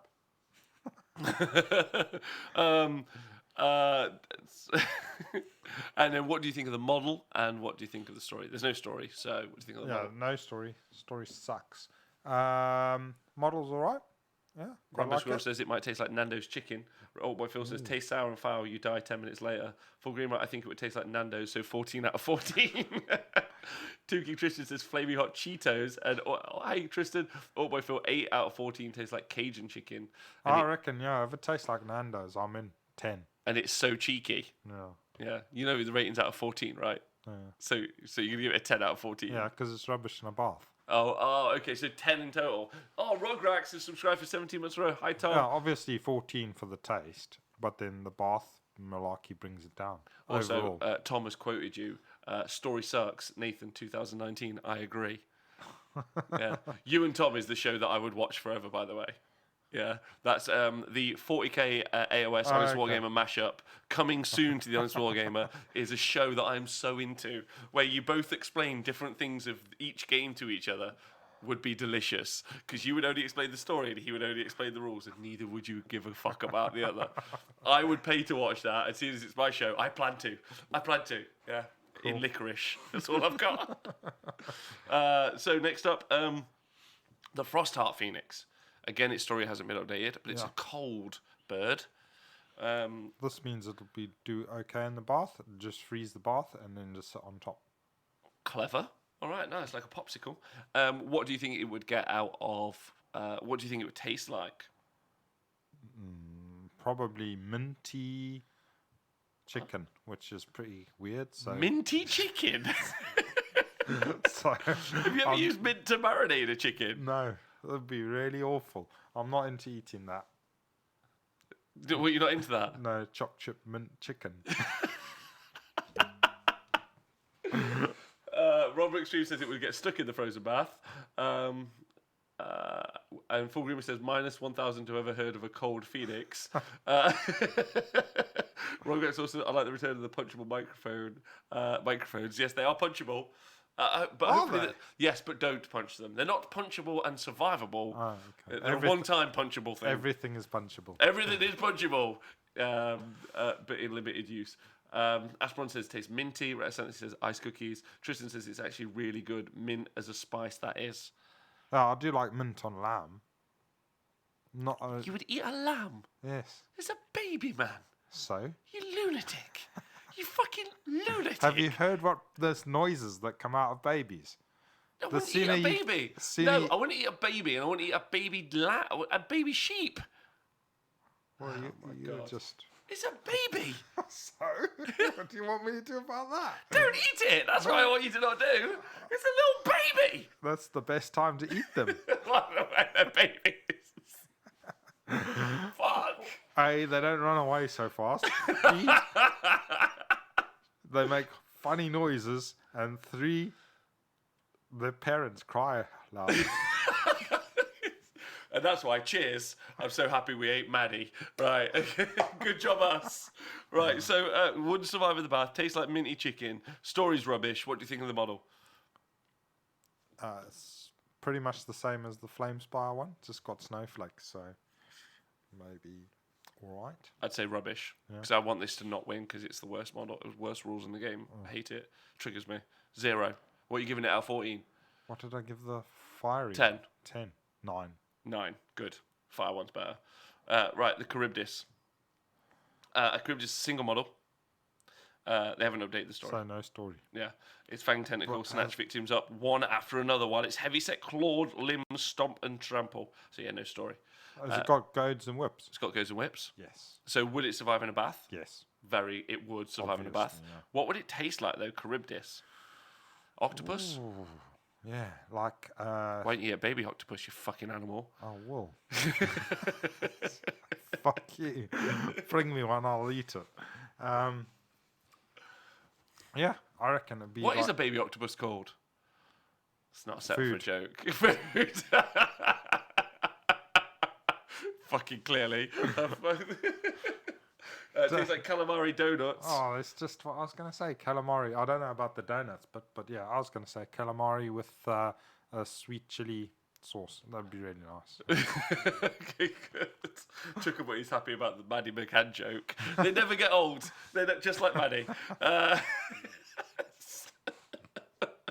So what are you going to give the Charybdis out of 14?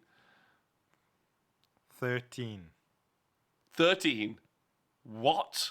I like the Charybdis a lot. Oh my god, I've realised what Nathan Prescott's doing. He's actually setting it up so he chooses bad monsters from other factions so the destruction ones can beat them. It. I've used the Charybdis in fights. Yeah, we have. We've played with the Charybdis. Yeah. And you liked it. Darkling Coven, so of course I'm going to like the Charybdis. It's great. Right. Next up, my child that got addicted to meth and is dead now. The Troglodon. Oh, this is awesome model. It is not awesome. A Troglodon is a single model. It sprays noxious spittle at its enemies before pouncing on them with its venomous bite and clawed forelimbs. It is ridden by a skink oracle who wields a divining rod. Nice.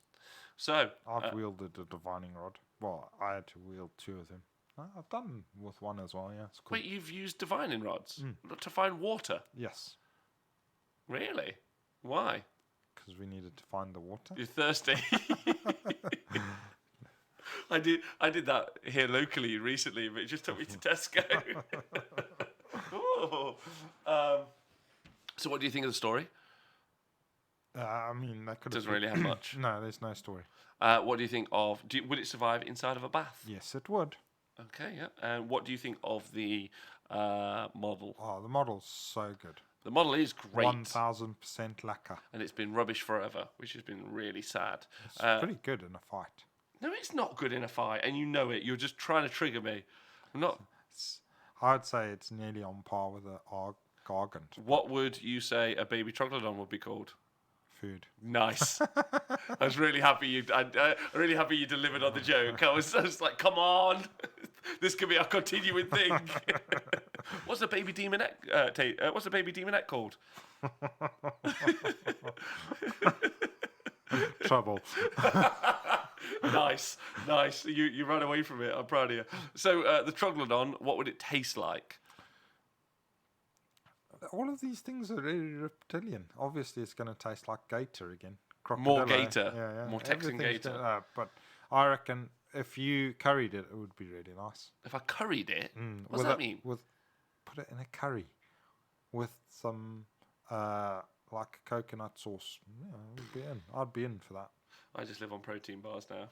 Protein bars and jackfruit. That's why you're red. I feel like I'm dying.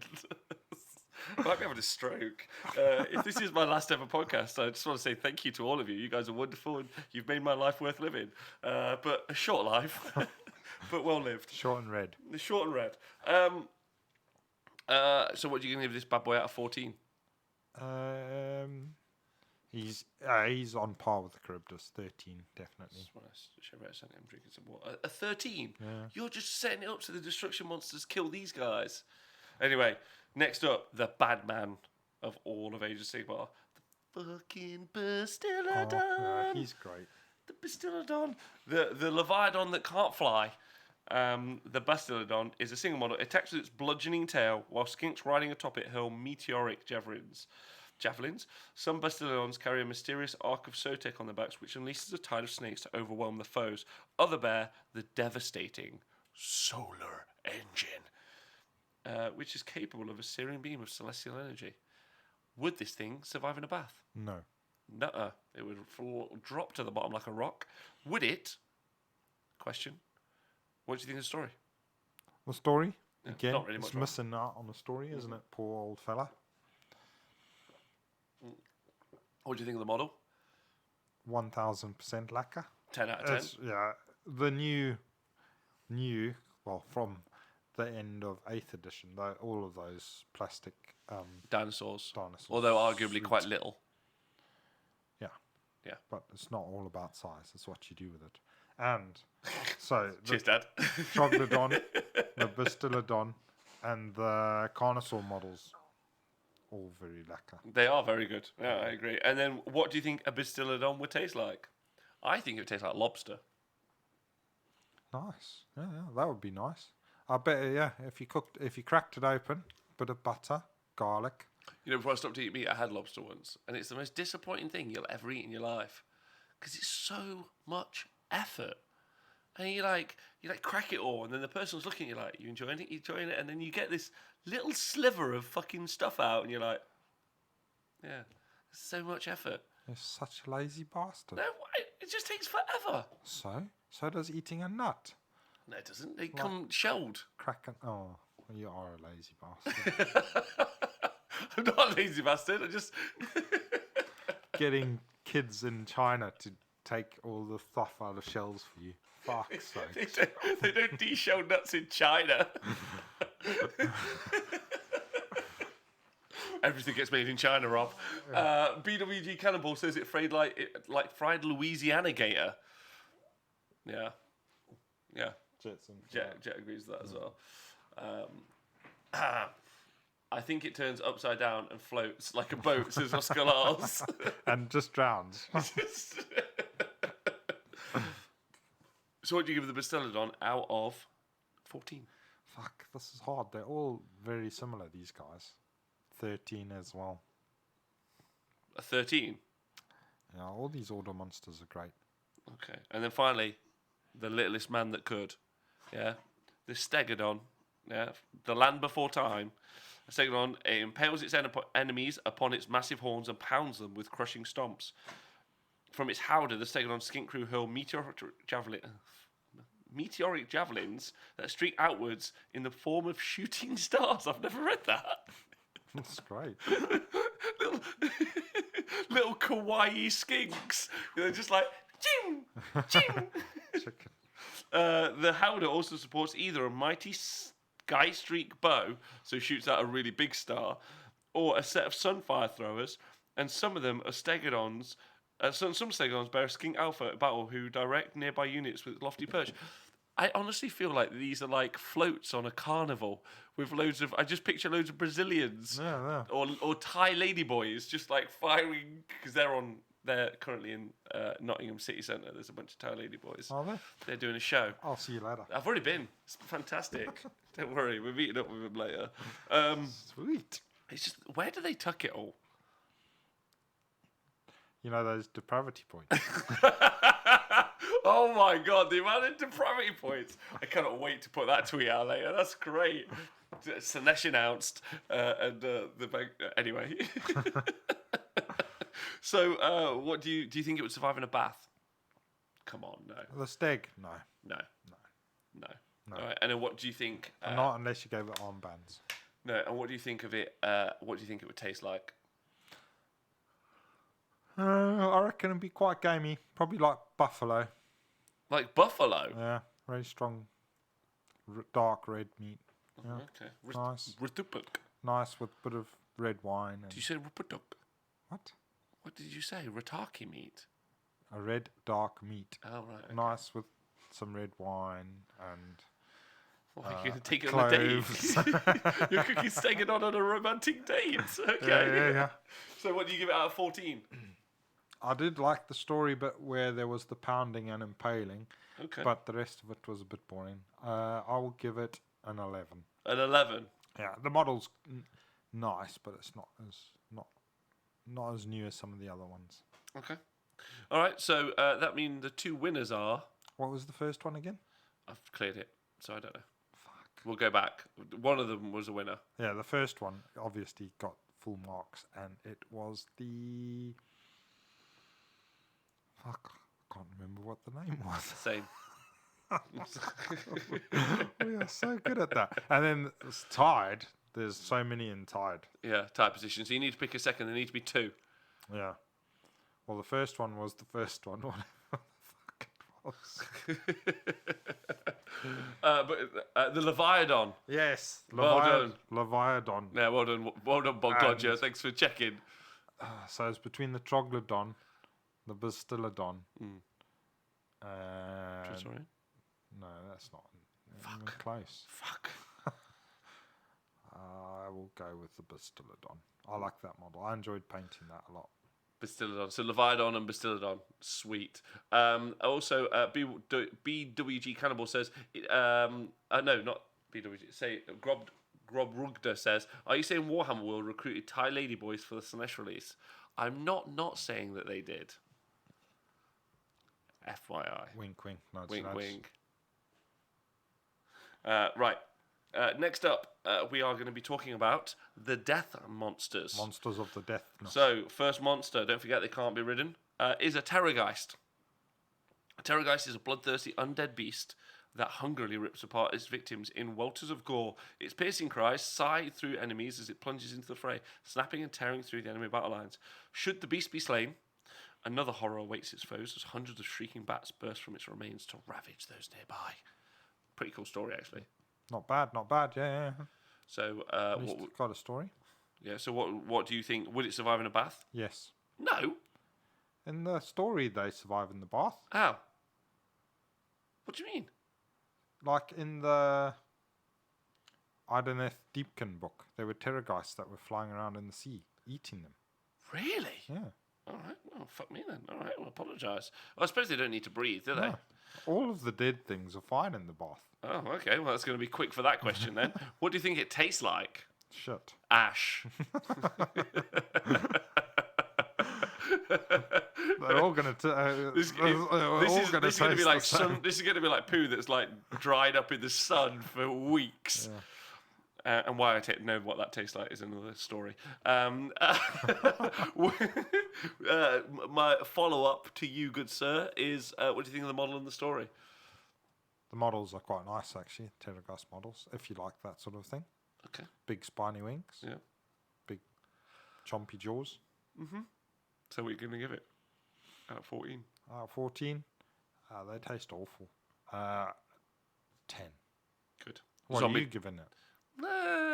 I don't think the model's that great, personally. No? Never have thought that. I mean, not compared to the newer stuff, realistically. Yeah. Oh, okay. In its day, I'm sure it was like, wow, but especially the wings and stuff. I think that some of the other models now are just like... They've got like a really strong design aesthetic with some of the newer stuff where they've almost like... Because obviously, because that's a model from Warhammer Fantasy Battle days.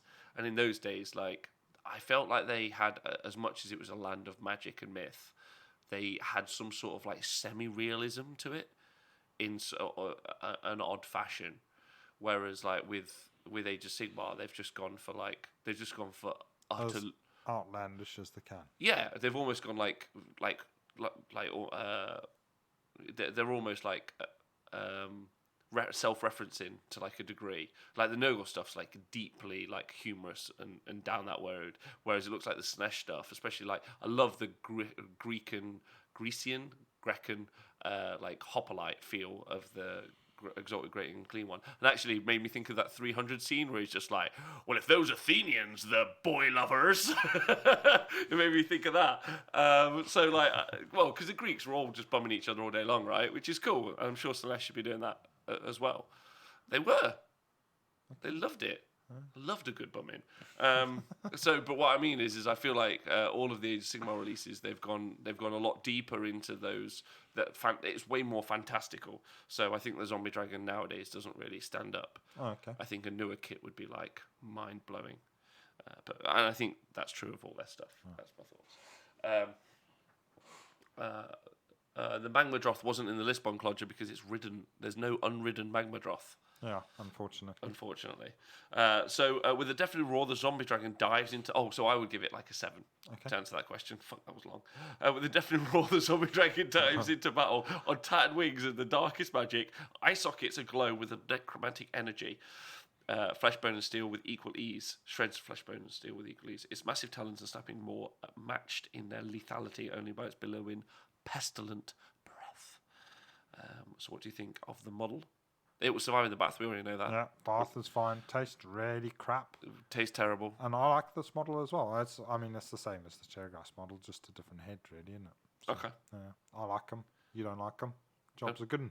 So I will give this one. In fact, I like the dragon slightly more, maybe. So 11. Nice. Okay, I like the dragon more as well. So I'm with you. Right. So just going to go through for the next monster. Not a Mortis engine. Unfortunately. Mongol? Yeah, I need to. Sorry, I've accidentally cleared. I've written my list out and then I've cleared it, so I've just got to scroll through just quite quickly. There he goes, the Mongol. So, driven by famine and pain to hunt their former friends and companion. So, English people post-Brexit. Mongols are damned to an eternity of terrible isolation. Their shadowy, cadaverous forms of cold flesh and cracked bone warp and twist ceaselessly as they rake at their foes with claws and teeth. What do you think of the story? That at least it's got a story, I guess. It's a pretty good story, I think. Actually, it sounds. I like that they've given it its like motivation. Yeah, it's pretty. So when pretty dark, isn't it? Really? Yeah, when I try to character act as a Mongol, I at least know like what my motivation is. Yeah. So when you're doing your Mongol cosplay. Yeah. So it would survive in a bath. Yeah, definitely. And what do you think it would taste like? Like if you made candy floss, but the candy floss tasted like Jet's fart.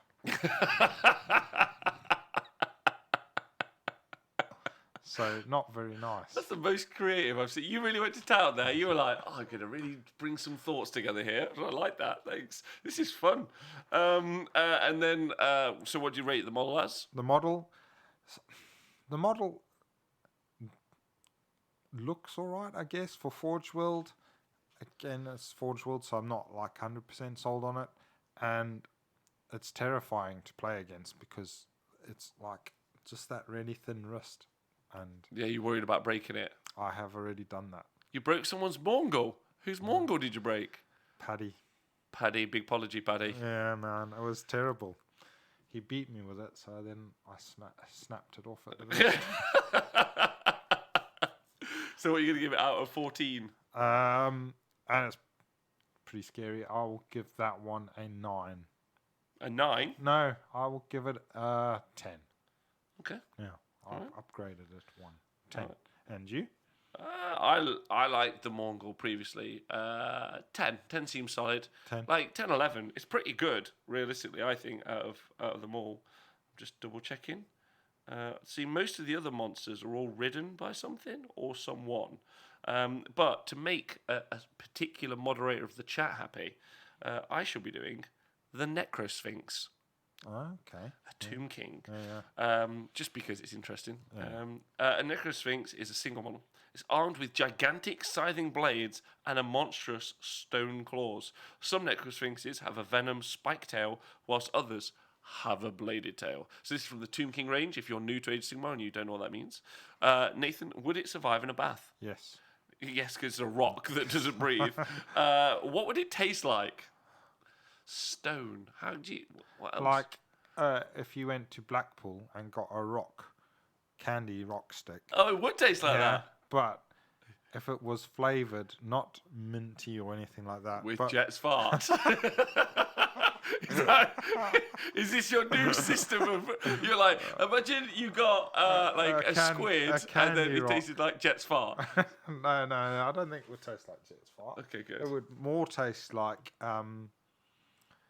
so a hard candy rock thing. Right. But that tasted more like...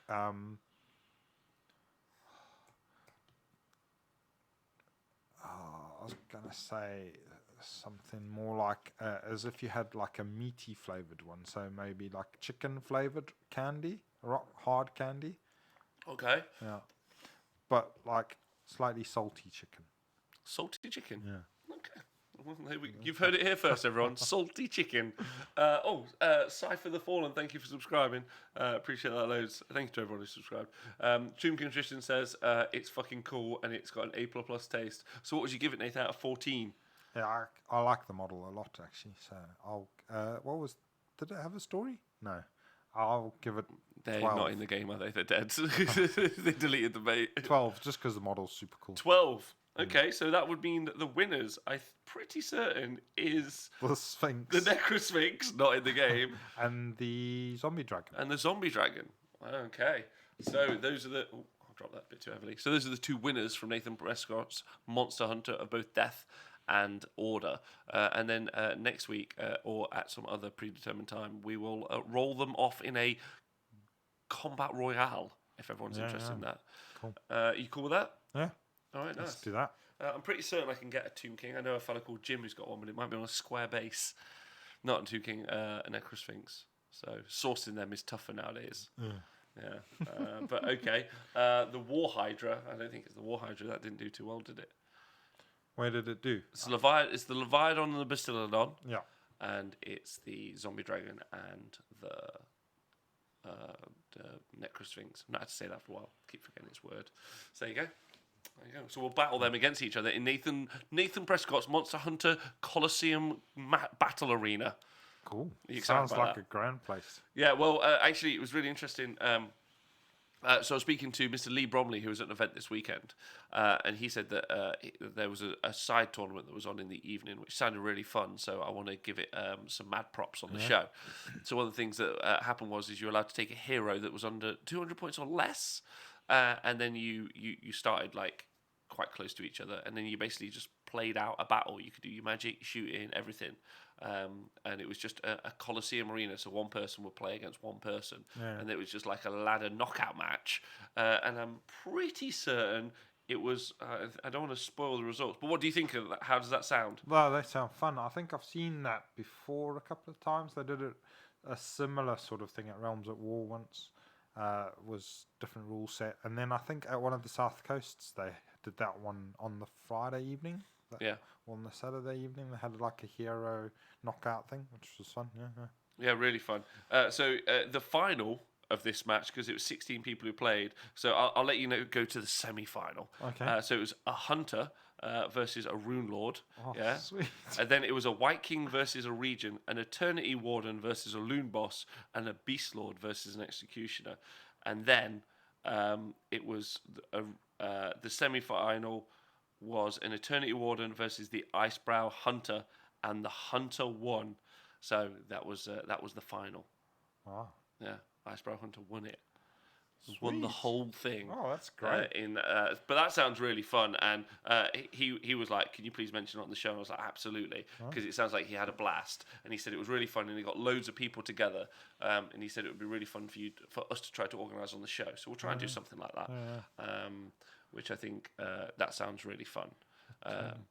We'll try and get a bunch of people playing that, and it might be something that's really difficult to do live, but it would be really fun to do live. So we'll try and do that. Well, they used to do a similar thing on Hard 6, didn't they? Monster versus Hero. Monster versus Hero, Hard 6. Yeah. I can't hear you rolling the dice. Rolling them on my bed. We try and make it like a little bit fancier. But yeah, we might try that out. Can't we just do it on my bed? No. No, we can't.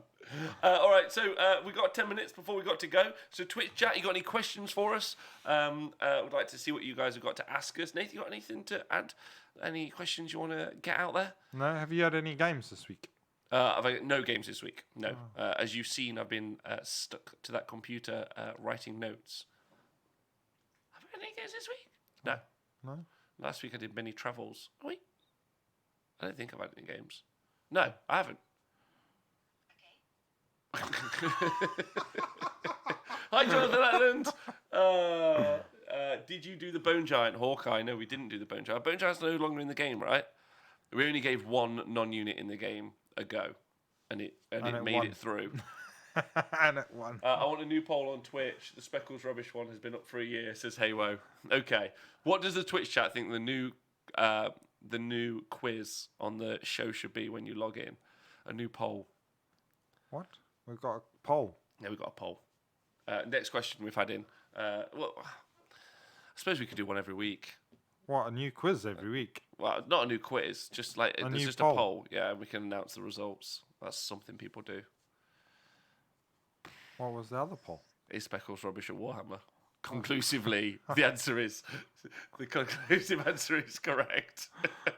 Oh, that's a good point. We're going to do a poll for the new poll. We'll leave that up for 1 year. What should the new poll be? How often should we do the new poll? Yeah, or the new poll could be, is Speckles good at Warhammer? Reflex Dog Training Painting says, "Oh man, haven't played or built in 3 weeks. All packed and waiting for close on a house in 6 days. I'm super thankful to have you guys nerding in my ears to avoid eating a warpstone IRL." Okay, so, but there you go. You didn't ask a question. When will Tomb Kings return is the question from Tomb King Tristan. Soon. Yeah, okay. Right, that seems to be all the questions. Has anyone got any other questions? Rob, this is your Game 5 opponent at Adepticon, Cody. Ah, hi, bud. Wanted you to know my voice and energy level have both fully healed. We need a proper rematch next year. Every time, Cody. He was a lovely man, but he was like, fuck. Game 5, he was like, fuck this. Yeah? Moved all his stuff in. He was like, hope I'll curse the ears off you. Can I? I haven't. Fuck. But lovely man. Hey Cody, hope you're well. Thanks for saying hi. Poll for a new poll, then poll for what poll, then demand a recount. Oh, I will always demand a recount. That sounds fun. Cool. You're coming to the one day next weekend? Yes. Yes. So what are you taking? The list I've submitted is just the list that I took to Adepticon. Yeah. Because I'll be busy painting up some Dispossessed, so I will. I've not really had a chance to think much about what you're doing. Yeah. So, and I've had a couple of games with that list since, and I just know the list, so I'll just use that because it'll be a smooth game. Yeah. Either way, Reflex Dog Training also donated 100 bits. Thanks for that, buddy, for not having a question. It's what he said. Cool. New poll: who's worse than Speckles? Well, the answer's no one. It's easy. So for the Fallen, is 13 and the spells too many in the 2K list? Fuck. Depends what 13 and the spells, realistically. Especially if you got no wizards. Yeah, I mean, there's the how many wizards question first. Nathan, are you playing at Bobo?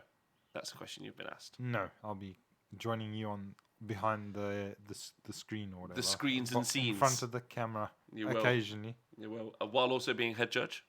Yeah. No worries. With Mr. Jonathan Letland? Yeah. Easy peasy. It is easy peasy. What are the good battle plans for a Vanguard tournament? Oh, that's a great question too, Tristan. We would have to research that. So that's the 1,000 point tournament. I don't think the game necessarily works. I personally would put a restriction, a further restriction in 1,000 points with no characters any more than 240 points. I would say that you couldn't have any characters over 240 points at 1,000 points. Oh, okay. I would say, because it's just because of the compound interest or compound effect of like artifacts and command traits on a character, you can make like an absolute wrecking ball of a few characters in the game. Or would you say no unit more than 400 points?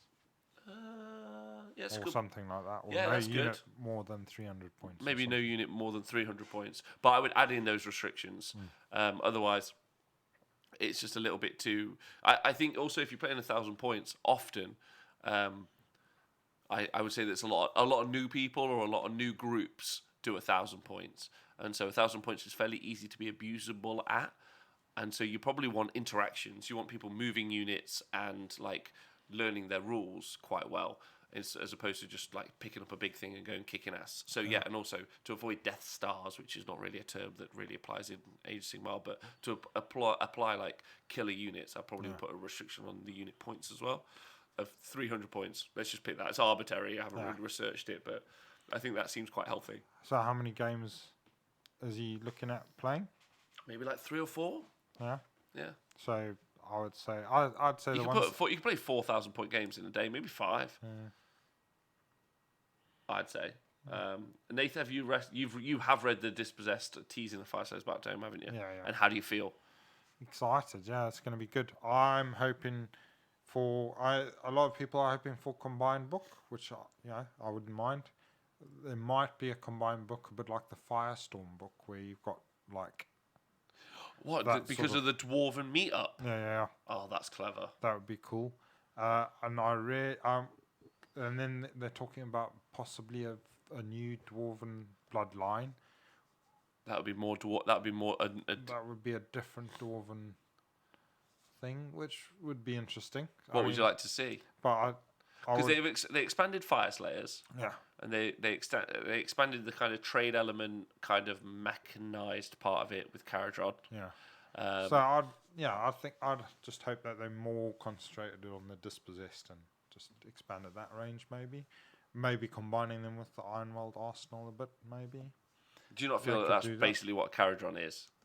No, Caradron are shooting only and flying, whereas the Dispossessed, you've got units which are melee only, and then you've got more runic stuff. So I think I'd like it to. The runes would be cool. Yeah, the Caradron have forsaken the runes really a lot, and they've gone down more the science sort of route. Yeah, and then although the Fire Slayers have got the runes, but then you've got the other runes, the runes of the Hearth. So if we can somehow incorporate Valeha back in, then that would be sweet. Yeah, having the runes of the Hearth would be really cool as well. I also think like it would be, you've got. I don't really get the naked 2-up save, like 4-up ignore kind of like dwarven bit. Like I kind of get it. Like it's like they're very magic, very runic, and they're just tough. The Fire Slayers. Like if you read all the Godric and Felix books. Godric takes like an absolute hammering,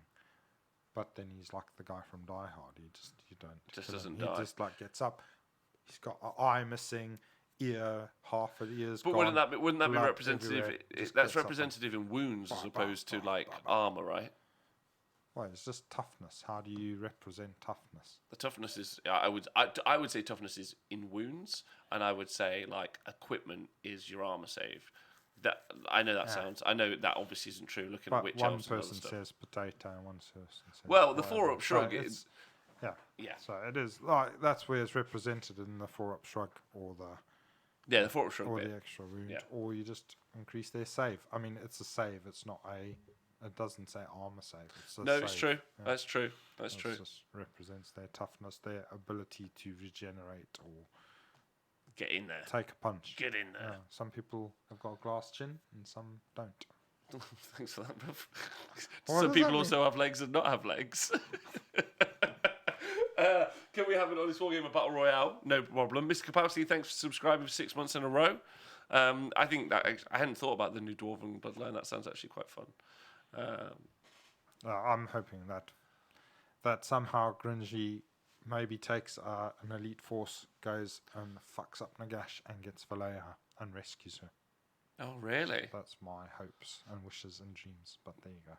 I'd just like to see the dwarves I think I get the Games Workshop are tied to the rules that they've written to a degree, but like understand that when you've made models that move 16 or arguably 20 inches if you're looking at Beast of Chaos, like, but you know, like if you've got a base movement 16 on a War Scroll and a base movement 4 on a War Scroll, they're not playing the same game. Like it just doesn't make any sense. Like they need to make them not movement 4.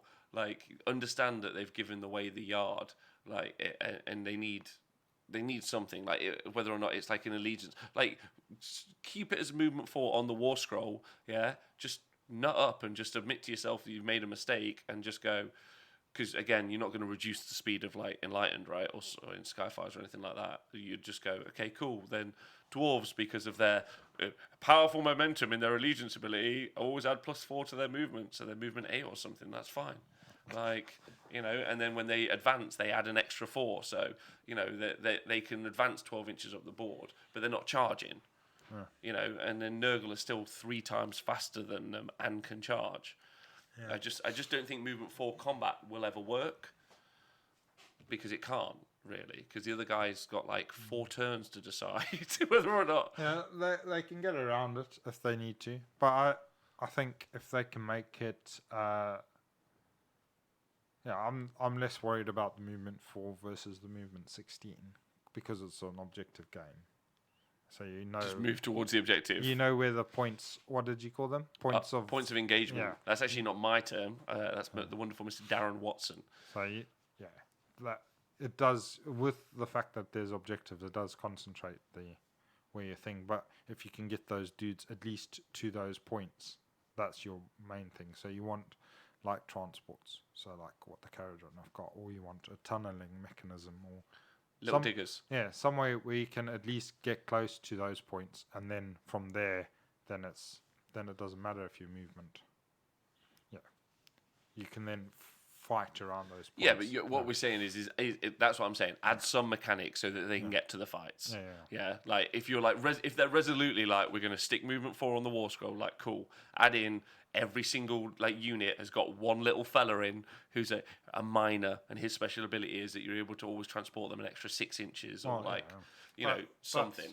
That's where the rune smite is. But then it's the same with Stormcast. I mean, a lot of their stuff is movement 4 and Iron Jaws as well. Yeah, but they're not movement 4. They're deploy from the heavens and have like +18, and like Iron Jaws aren't movement 4. They're move an extra like 13 inches in the first phase. That's what I'm saying. Yeah, if they're going to stick, that's what I was saying. There's ways to get around it, but then there's battle plans that stop those things happening as well. So there are, and there are. A Dwarf Lady would seduce Nagash into submission. I'd rather make the super high move stuff slower and make the movement phase more important. I'd agree with that, but that's not going to happen. Yeah, well, if the dwarves can slow other people down, maybe. You know, they used to have a rune on the anvil where you could smash the ground and it would stop stuff flying and stuff couldn't walk, like halve the move of stuff. So, bash. It's like just, disturb the whole battlefield so that everything enlightened us now suddenly movement 8 instead or something like that. And just bring everybody down to your level and then go and hit them with a big hammer. It's good. Jim 90 also points, where's the logic in the moving 4 when they can charge 12? It's just like, we'd like to move. It's just like, okay, but you can charge like 3 times as fast as that. That's a good argument, actually, Jim 980. You've made me rethink the entire charge phase. All charges should be your movement halved plus a d6. That's not true, and it shouldn't be. That's terrible. So that would used to be your move plus a d6. Yeah, your move plus a d6. Yeah. No, move plus 2d6. No, in the Fantasy Battle Days, it was move plus 2d6. Was that? Yeah. I can't remember. Yeah. Well, so that was quite far then. Hawkeye says skeletons are only movement 4 and they get around just fine. Just run them. They've got a lot of bonuses to run. All right. Well, there you go. So I think that's cool. That's a bunch of interesting stuff we've talked about today. Thanks very much. Next week we're going to be back with some classic Honest Wargamer rundowns. Yeah. Yeah. So be excited about those, you guys. We'll also be doing all the book reviews for the books that we've missed so far in stages. So I'm hoping more comprehensively and a bunch of other stuff from the Honest Wargamer. Don't forget the stat show tomorrow morning with Mr. LLV. Thank you to everyone who's joined us. You guys are wonderful. Thank you to the Twitch chat. Thank you to everyone on Patreon. Thank you to everyone on YouTube and Facebook, wherever you might be listening from.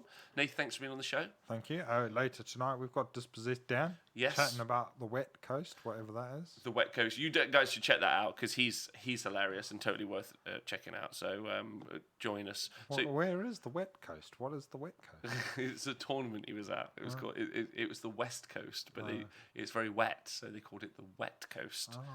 Tournament. They also stream the games, which is exciting. So you should listen to Dan. He's got loads of really cool stuff to tell you later on. So please join him for that. Thank you everyone for the show. Nick, thanks very much. Thank you. And we'll see you guys soon. Have a nice day. Cheers.